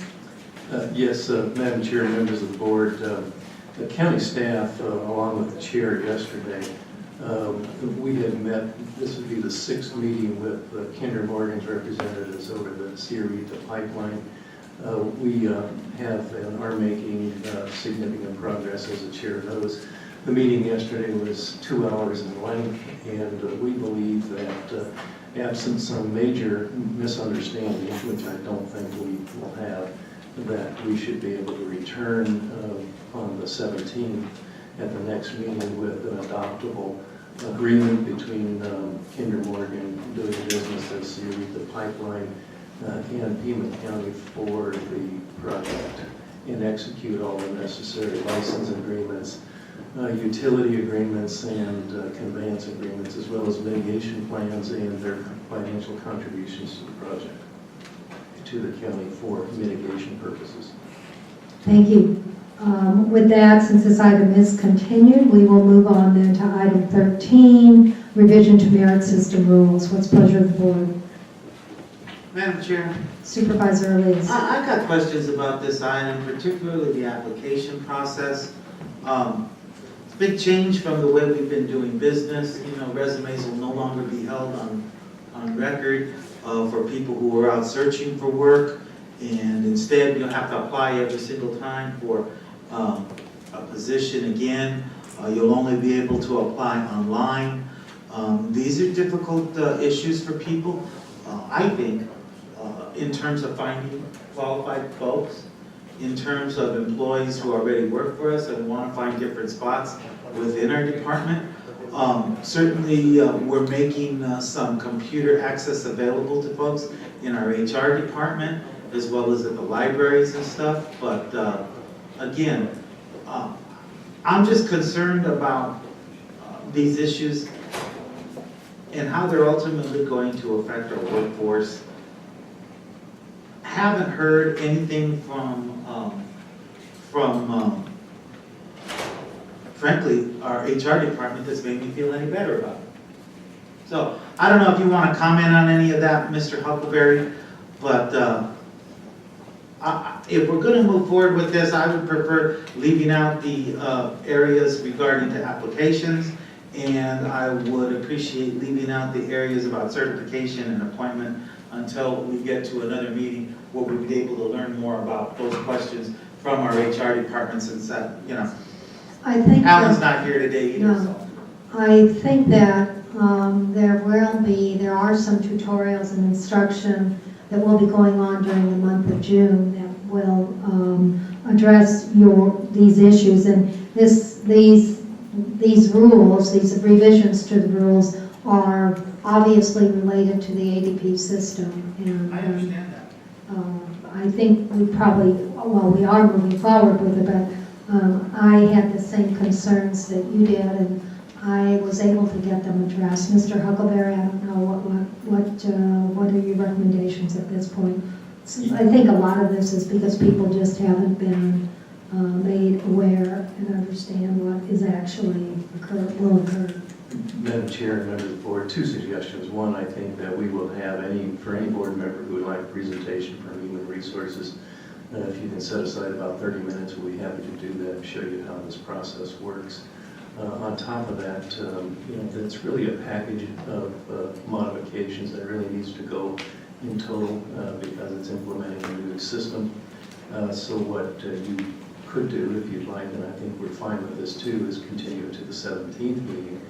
We will then have Human Resources here available to make the same presentation that has been made to, I think, the management staff and others, so that you're very comfortable with what we're doing. And I think some of the same questions the management staff had were adequately answered with that presentation. So I think it'd be helpful, and perhaps if we can get our computers to work, we can actually show it how it interacts with the systems that you click on and get, and how things are answered, and how people's applications stay in process, and how they get notified by email of openings and apply and things of that nature. So it is a new way of doing business. It's going essentially paperless, which is always a concern, but it is in fact what everyone, it's frankly what's the standard practice today.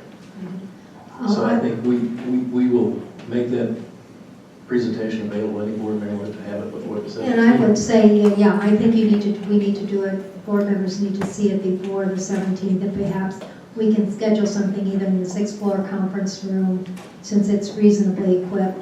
But when you say half an hour, it's more like an hour. The one we went through was an hour. Yeah. But we'll tell them to speed it up.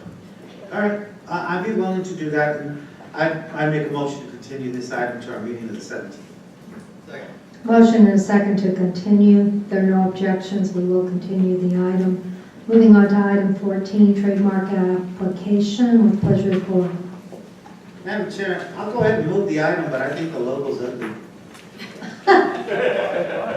I will second it and absolutely agree with your comments. There's a motion on the floor, any discussion, further discussion? Any objections?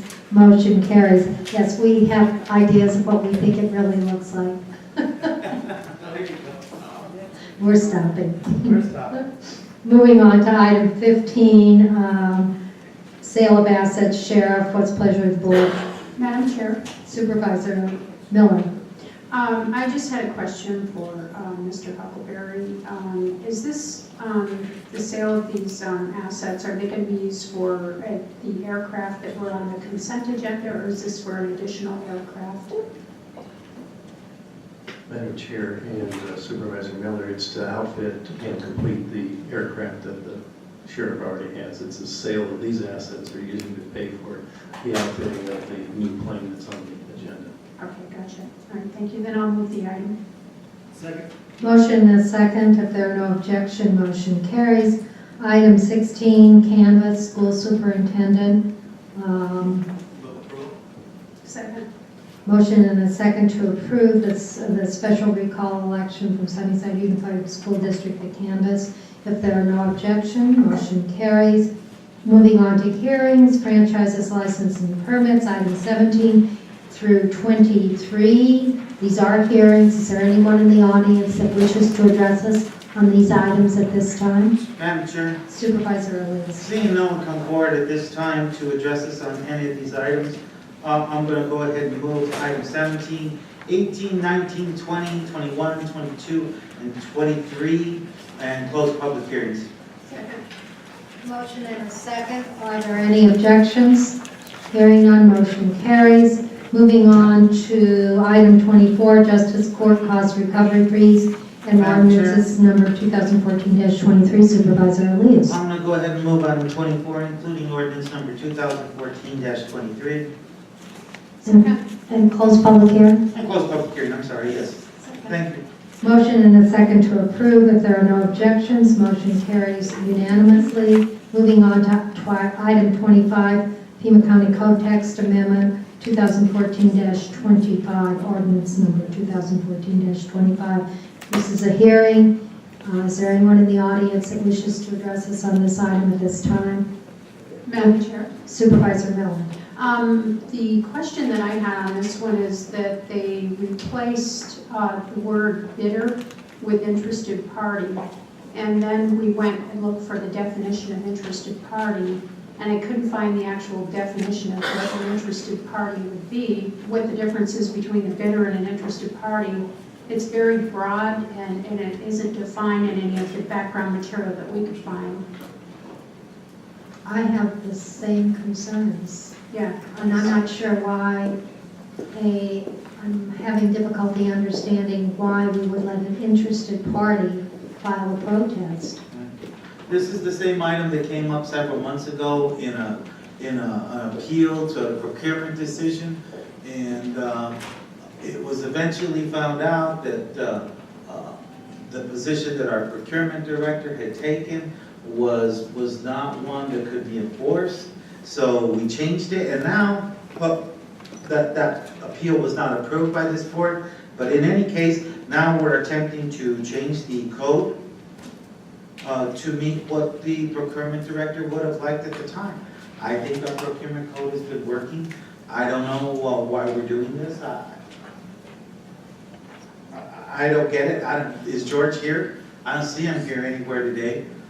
So I don't know. I'd make a move that we deny. We've got Supervisor Lawler has been speaking. Okay, please, Supervisor Lawler. Oh, okay. Yes, Madam Chair, members of the board, I think this was an effort to try and broaden the interpretation, because I think the procurement director interpreted the discussion that would occur at several board meetings ago in protest as being too narrow a definition, that the person making the appeal didn't have standing. And I think all the procurement director is trying to do is make it broad enough to anyone to make a protest, because he's kind of hearing from anyone and everyone what they think we ought to be doing. I think we're perfectly fine with it remaining the same as well. I think the attempt was simply to try and broaden those appeals that could come before, so we hear every possible complaint or appeal to an action. So I think we're fine with leaving it the way it is as well. Supervisor Elias. I think things have been working okay, and I don't think that there's been any problems that have come up by that. While I understand George's desire to allow folks to have their say-so in it, there's also a point where folks who aren't interested can come in and cause a delay in work getting done and moving on with business, who aren't completely interested in it. And very often, the case that we're talking about right here, these folks had not attended the pre-bid conference, they did not submit a bid, and then they wanted to submit an appeal on behalf of their company. Seems to me that that's like a little out of hand. So I'd be fine with leaving business as we conducted today. There hasn't been a problem with it. It's been tested in courts. It's been tested by this board, and I would move forward with denying item 25, including ordinance 2014-25. Second. Counselor. Yes, Madam Chair, members of the board, I just wanted to point out that there is actually a definition in the code of interested party, and that it's it says interested party means an actual or prospective bidder or offerer whose economic interests may be affected substantially and directly by the issuance of a solicitation, the award of a contract, or by the failure to award a contract. Whether an actual prospective bidder or has an economic interest will depend on the circumstances of each case. And the code provision for that is in the definition section 11.04.030. And that's what the intent was, to broaden that definition to And I think it's too broad. I think that's just too broad. Do we need a motion to deny, or do we? I made a motion to deny. I know, I'm just procedurally, is that the correct? What's the correct action? Just to deny? Okay, then there's a motion on the floor to deny. Is there any further discussion? Madam Chair. Supervisor Valadez. Thank you, Madam Chair. By way of statement, I want to agree with the statements that were made earlier, because as I recall that discussion, this goes completely contrary to what this board wanted to do. There's almost a complete disconnect between what we wanted to do and what's before our agenda.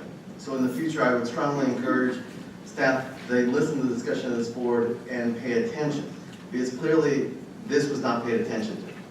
One of the issues I think that was left out a little bit, and I know was probably a foresight, is that even by definition of the interested parties, and this board had a concern that what this would allow, and was allowing in that case, was that a competitor that did not bother to submit a bid was allowed to look at the bids submitted by other competitors. That's not fair. That is not fair. It's not fair that this process would have allowed that to occur on a regular basis, to then stall the process, and frankly put it in a position where it would have to be rebid, and the only one that had the ability to have an unsealed bid would be the new competitor that didn't bother to submit a bid the first time. So with that, I'm in complete support of the motion. And your motion included closing the public hearing, correct? I believe it did. Okay. No, I stand corrected. Okay. There's a motion on the floor to deny. Are there any objections? Hearing none, motion carries. Item 26 has been withdrawn at the request of the applicant, the developer. So we move to item 27, staff report. Madam Chairman, members of You need to speak up just a little bit. I'm sorry. Madam Chairman, Supervisors, Tom Coyle, Development Services Department. The item before you is a request for rezoning from SR to CR1 for 9.33 acres. This would enable the development of 10 single-family homes on this property. The property is located on the east side of Bonanza Avenue, approximately 600 feet south of Snyder Road. This was reviewed by the Planning and Zoning Committee as well as staff, and a series of special and standard conditions is recommended for inclusion of the approval. There were three issues that merit brief discussion that came up through the development process. One of them was the issue of drainage on the property, and that was addressed by condition 8B, which was included as a condition. A height limitation on the properties, on the single-family lots that would limit construction to 24 feet, which is included as condition 16. And also some questions about transportation that were clarified through the process that was raised about the condition of Bonanza Road. Staff recommends approval of the project subject to standard and special conditions. The applicant is available for questions as well. Thank you. Thank you. What's the pleasure of the board? Madam Chair, Supervisor Miller. based upon the review and my conversation with Mr. Marks on this, he has done tremendous effort to meet the needs of the neighborhood, and the last issue was the roads, and there is pothole repair scheduled to be done by the Department of Transportation. Again, he did reduce them from 2-story to 1-story. He addressed the drainage issues, and the CC&Rs will be provided at plat approval. I move that we close the public hearing and approve agenda item 27, C09-14-01 with standard and special conditions. Is there a second? I'll second. Motion and a second. Any further discussion? Any objections? Hearing none, motion carries unanimously. Moving on to item 28, C09-14-02, staff report. Madam Chair and members of the board, before you is a request for rezoning of approximately 1.2 acres from GR1 Gateway to CB1 Gateway, located on the west side of Oracle Road across from Canal Street. To date, staff has received no written comments nor protest. The project is located outside the conservation land system. The Planning and Zoning Commission has recommended approval. Staff is recommending approval with conditions. The proposal meets concurrency consideration, and that concludes the staff report. Thank you. What's the pleasure of the board? Madam Chair, Supervisor Miller. considering that the rezoning is comparable to the surrounding commercial land use, I move we close the public hearing and approve agenda item 28, rezoning with standard and special conditions C09-14-02 JAL Investors LP on North Oracle Road. I'll second. Any discussion? Any objections? Hearing none, motion carries unanimously. Moving on to transportation, item 29 and 30. Madam Chair?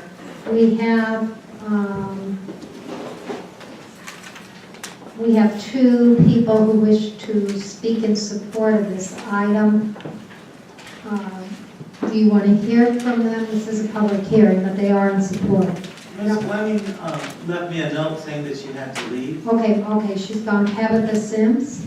and I believe Ms. Sims was with her as well. Okay, They were both for item item 30, if I'm not Right. mistaken. right. And I have their letter here, which I would like to submit to the clerk as Okay, a presentation that was received during this board meeting. They are in support of it. They're from the Gates Pass Neighborhood Association. And also, that they were bringing greetings from the director of Camp Cooper, who is also in agreement with the traffic ordinance that we have in front of us right now. So with that said, I'll go ahead and move to close the public hearings on items 29 and 30 and approve those items, including ordinances 2014-26 and 2014-27. Second. motion and a second to approve. Any objections? Hearing none, motion carries for item 26 and 27. Moving on to the addendum agenda item, we've dealt with items 1 through 4. We now move on to item 5. Supervisor Madam Chair, Elias. I'm going to go ahead and move item 5. Madam Chair. Wait, do we have a second? Motion and a second. Supervisor Miller. This gets back to Mr. Cole's concern regarding the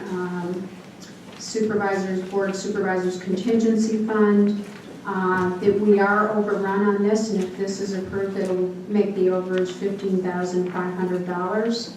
And this is where this is on the Board of Supervisors contingency fund, so as a result of that, I cannot approve when we are already overrun on this budget, and it will by $9,500, and this will just make it $15,500 overrun. Thank you.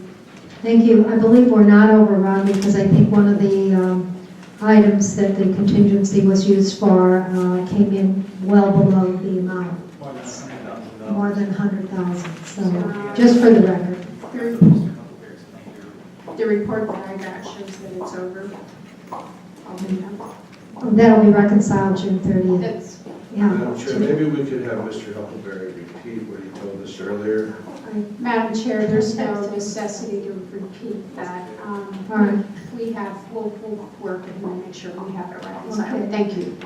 There's a motion on the floor. Any further discussion? Hearing none. Are there any opposed? I object. One objection from Supervisor Miller. Any further objections? If no further objections, motion carries 4-1 with Supervisor Miller voting nay. Moving on to items 6, 7, and 8. What's the pleasure of the board on these items? Madam Chair? Supervisor Elias. I am going to go ahead and move the remainder of the addendum, because I think these are all good items. Item 6 obviously has some difficult issues surrounding the downtown court complex, and these are certificates of participation. The teacher development workshop, $6,000 game and fish item, and then the appointments to the public art and community design committees. Motion and a second. Roll call. Madam Chair.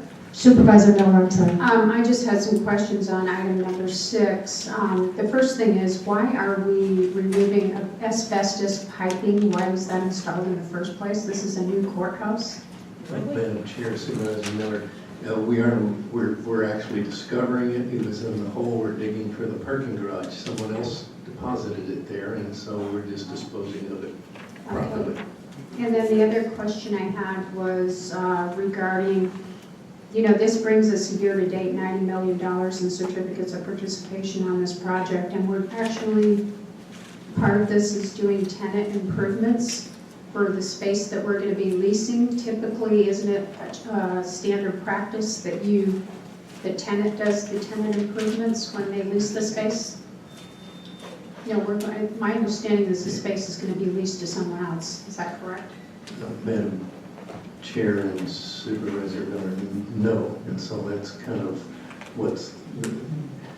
this is actually the first floor modifications. What we did when the city pulled out of the joint courts building, we took the floors that they were exclusively in and pulled them out of the contract, so they were removed. So when we then add back the tenant improvements, which we're doing, this is adding back mostly the first floor and some of the lower level improvements that are being occupied for the treasurer, recorder, and assessor. And so that's why we add back in, and it looks like a big number. Mostly we usually equate change orders to, you did something and your costs are overrun. In this particular case, it's simply an add back into the contract for the tenant improvements that we pulled out because of the city moving out of the project. I got you. My understanding was this was going to be leased to an outside agency, but that's incorrect, the information, so it is internal. Okay, thank you very much. Thank you, Supervisor Miller. Let's have a roll call. Supervisor Carroll? Supervisor Elias? Aye. Supervisor Miller? No. Supervisor Valadez? Aye. Chair Bronson? Aye, motion carries 3-2. We have completed our 2 agendas. We're called to the audience.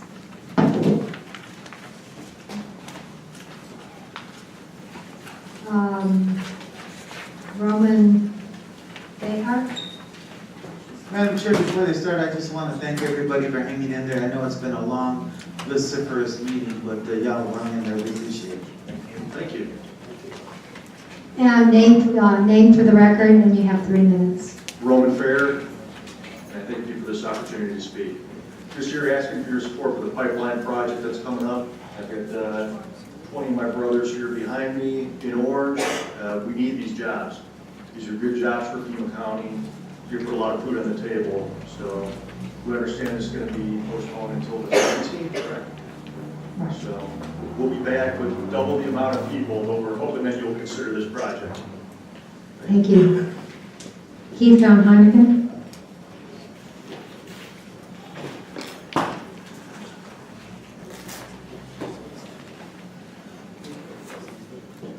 Well, good afternoon, almost. My name is Keith Van Heineken. I'm a Rita Ranch resident. My question for Mr. Huckleberry is this. How much of our debt is variable interest? Does it rise and fall with interest rates or bond rating? How much is that going to hurt us in the next few years? A lot was made this weekend in the news about several hundred illegal aliens being dumped at our bus station. I've heard nothing from any Pima leadership, city leadership, our county sheriff.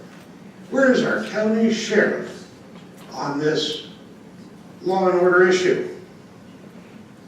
Well, seeing as I haven't seen him anywhere, heard from him anywhere, I'm here to demand his resignation. Sure, he's elected. A lot of good that does when you can't trust the man, and you can't trust your public officials who won't speak up against what is happening to our country due to a corrupt political system, due to corrupt politicians. It's an assault on our state by the federal government as payback for what? Eric Holder and the Justice Department just said, SB 1070, never mind. You were right all along.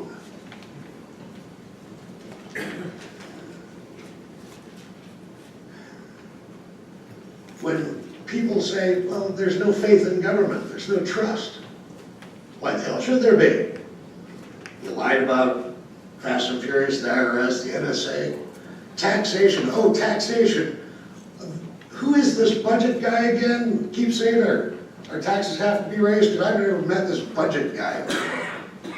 I mean, is he a real person? What are the unintended consequences of 10, 50, or 100 million illegal alien invaders? What is it to your healthcare system for all these diseases we thought we had eradicated that are making comebacks? What will it do to your education system? What will it do to your taxes?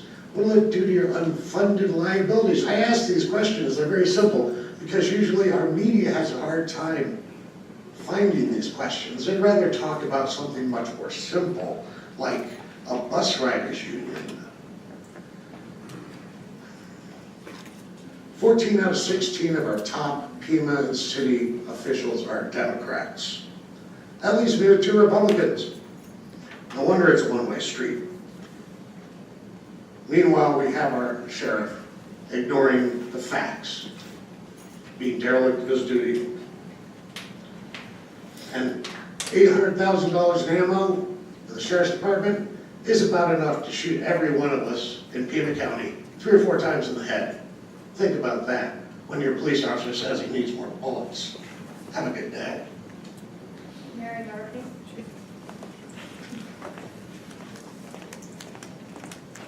Good morning. Good luck. I'm with you guys. The first time I came to one of these meetings, I ended it after my tirade with, and I thank God for organized labor.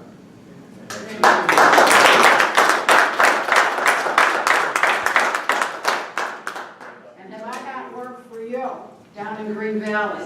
Your time is running, Mary. I know. But it was Maureen Day, I want to thank her and her son for their service. She mentioned one thing, it was regarding Latino women, and I'd like to make a comment about, or all women, young girls. You hear that they're not encouraged to raise their hands in school, and they should be encouraged in math classes and science classes. I'm one of the ones that was encouraged by the Good Sisters of St. Christina, the Dominicans. I think they were tougher than some other ones. But I was encouraged, and raising my hand is continuing to get me in trouble. I never thought it would lead to this. But like Linda Ronstadt said, you know, here I go breaking all the rules. Rehabbing Green Valley, the Green Valley Council, it is a level of government we could do without, because they, together with Pima County, have not succeeded in accomplishing the goals of the planning, the infrastructure, the roads. There's no oversight, drainage inspections. I just finished perusing the 2004 inspection. I do not approve of the outsourcing of the engineering. I do not approve of everybody having, no one in Green Valley paying any damn attention to it at all. Not since my father was there to do it. But I remember those conversations. And I take them with me. Some of it's to the Sheriff's Department, as we well know. I'm in the system, I'm still in it. After I left here last time, I said I was going to take the same information to the Board Traffic Arroyos at the Green Valley Council and the Board of Reps meeting. We have public safety hazards on our streets all over the place. Maybe it qualifies as elder abuse. But we've kind of been scammed. Our failing infrastructure is not taking shape. 30-year-old work is overdue. I have no time for a cover-up. I do believe the relationship between this board and the Green Valley Council needs to be investigated, and it does get its authority from you. On Thursday, I will be in a hearing where the Green Valley Council has succeeded, and I will attempt to reverse the enjoyment of my free speech at public meetings. It's an organization that is obstructionist. They kind of don't like this little girl, and it all started when I raised my hand, and then I did it a second time, and then a third time, and everybody in these meetings just wants me to go away and shut up. Well, no can do. Thank you very much. Thank you, Mary. Albert Lannon.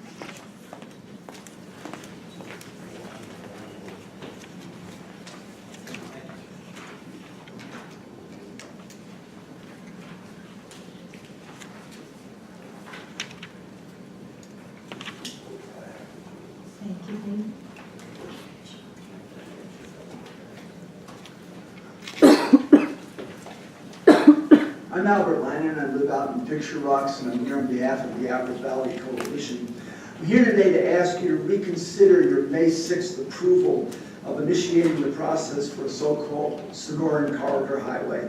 I know you have scheduled a hearing for June 17th, but I believe you should have this information before then. First, I remind you of Resolution 2007-343, and I provided copies along with some other related material.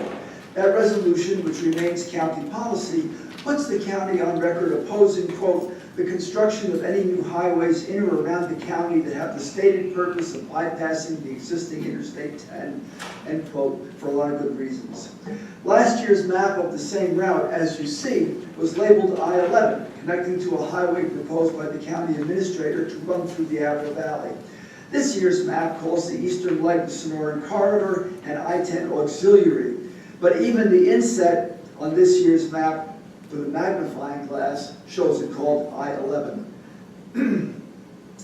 The County Development Services Department in its staff report to the Planning and Zoning Commission May 28th refers to the road as, quote, an interstate bypass to I-10, end quote. That commission, as I'm sure you know, postponed action on the Sonoran Corridor and had a lot of unanswered questions, as do we. How the term bypass slipped through, we don't know, since I've been told that the word has been banned in certain county offices. Research has found that some 1,500 acres along the Apple Valley I-11 path are owned by multi-millionaire real estate mogul Bill Carton.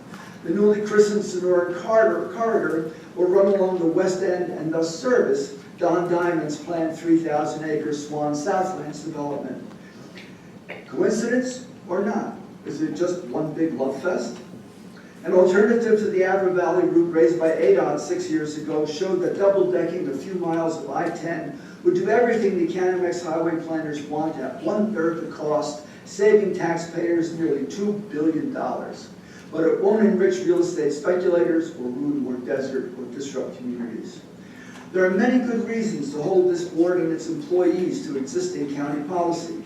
Another good reason that has gone unnoticed is the job creation hoax being perpetrated by the I-11 champions. While claiming that I-11 will create hundreds of thousands of good jobs in Arizona and Nevada, the corridor justification report on the I-11 planner's website shows that these are fanciful, and I quote, projections, double counting, forecasts, potential, and assumptions, end quote. All ADOT's words. The operative words driving I-11 are, quote, nearshoring and integrated manufacturing. Those are fancy words for the export of American jobs to Mexico, where, and I again quote the corridor justification report, hourly compensation costs are nearly as low as China, end quote. For all of these reasons, you should reconsider that your May 6th action, the rebranded Sonoran Corridor, is a plan for getting I-11 and the Apple Valley through the back door. The I-10 Auxiliary is a Trojan horse. It should be seen for what it is and rejected. And I'd be happy to answer any questions. It's called to the audience, so we do not have the ability to ask questions. Richard Hernandez.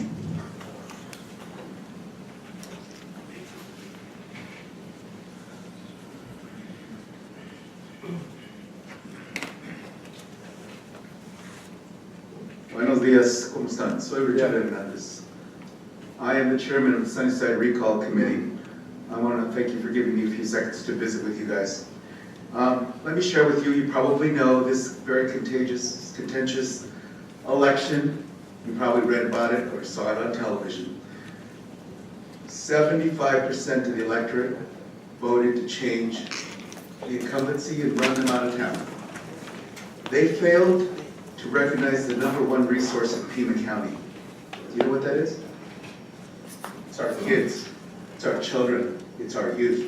That's more important than money or power, because if any of you have ever had children, you know that you would do anything for your child and your grandchild. It's been a humongous change down on the south side of Sunnyside. And I'm here not only as the chairman, but as an elected chairman, by the way, to share with you that the committee was very unhappy with our district supervisor. He not only turned his back on the Sunnyside community, but he failed to even take a minute of time to meet with me and my staff. So I want to go on the record that we're really unhappy with our supervisor from our district. I also want to take a minute to let you know that we're having a celebration today. We're getting the new people sworn in. We're going to put kids first. But I do want to thank Ray Carroll, and I especially want to thank Ellie Miller. She actually has been down to the south side, where I know it's not your district, and joined us to make a difference. I want to thank you again for, once again, for ratifying, or what's canvassing, I guess that's the official word, the election. And on behalf of the people of the south side, Sunnyside schools, I know you elected officials feel like I do. That's why I took on this challenge. And that is, we all love our kids. Let's make sure we continue to make children, youth, our babies, the #1 resource in Pima County. Thank you. Thank you. That concludes our call to the audience. I want to thank all of you who came here today, obviously, to speak about the Sierrita Pipeline in Kinder Morgan. And I think you're all in the audience in support of that. And I think several of you.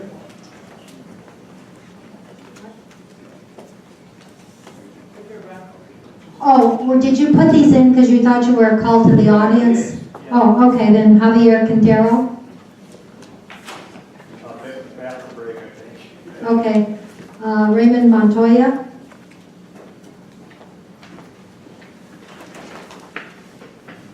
Good afternoon. Thank you for allowing me to be here this morning to speak. I have a lot to say, but I'm going to cut it in half, and I'll save it for the 17th.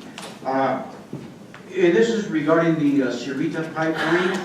As you can see, we have our members here in Tucson that are very well trained on pipeline work and are ready and very well prepared. You see only a few of the people that want to go to work, and maybe in the 17th, maybe I can fill up the whole, all the chairs and bring enough people here.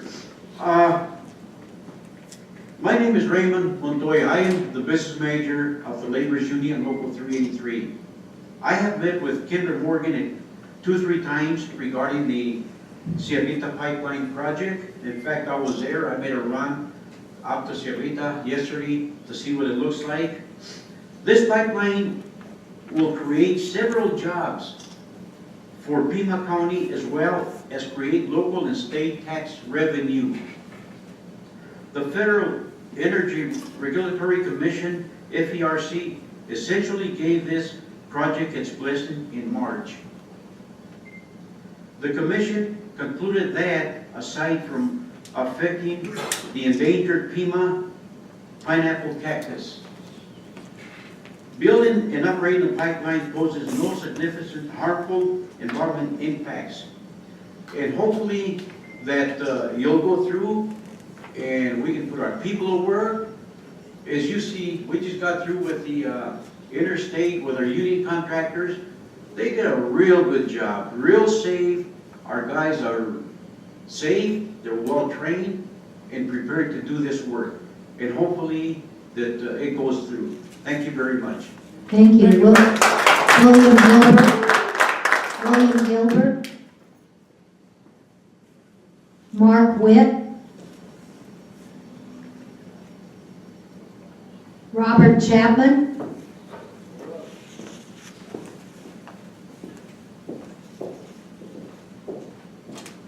Good afternoon. Thank you for letting me speak. My name is Robert Chapman. I live in 1872 West Record Street in Tucson. I've been a member of the Laborers Local for 40 years. My first job was right across the street here building La Placita Shopping Center 40 years ago. The contractor that has this contract, Price Gregory, is a very reputable contractor that goes by all of the environmental issues and safety rules. I worked for them for 10 years in Alaska Pipeline, where I worked for 25 years. And the other contractor, Gregory Cook, I worked for them for 2 years in Prudhoe Bay, Alaska. They're also a very reputable contractor that adheres to all the safety rules, environmental issues, and I hope hope that this project goes through. Thank you. Thank you. I have no more speaker cards. Is anyone that I called, have they come back in the room? If not, then I want to thank you all for coming today, and if there are no objections, this meeting stands adjourned. Our next meeting is June 17th.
They just had, they had a recall. They had a recall to board members, and they had a lot of challenges they felt in the election and then last. Supervisor Miller was very bad. Supervisor Miller to try to help the election. Do you watch Downton Abbey? Do people tell you to look at Lady Mary? No. I Downton Abbey. Oh, check it out, yeah. Is that good or bad? That's very good. Okay, good. She gets all kinds of awards. She's very good. See you guys next time. Take care, Ms. Murphy.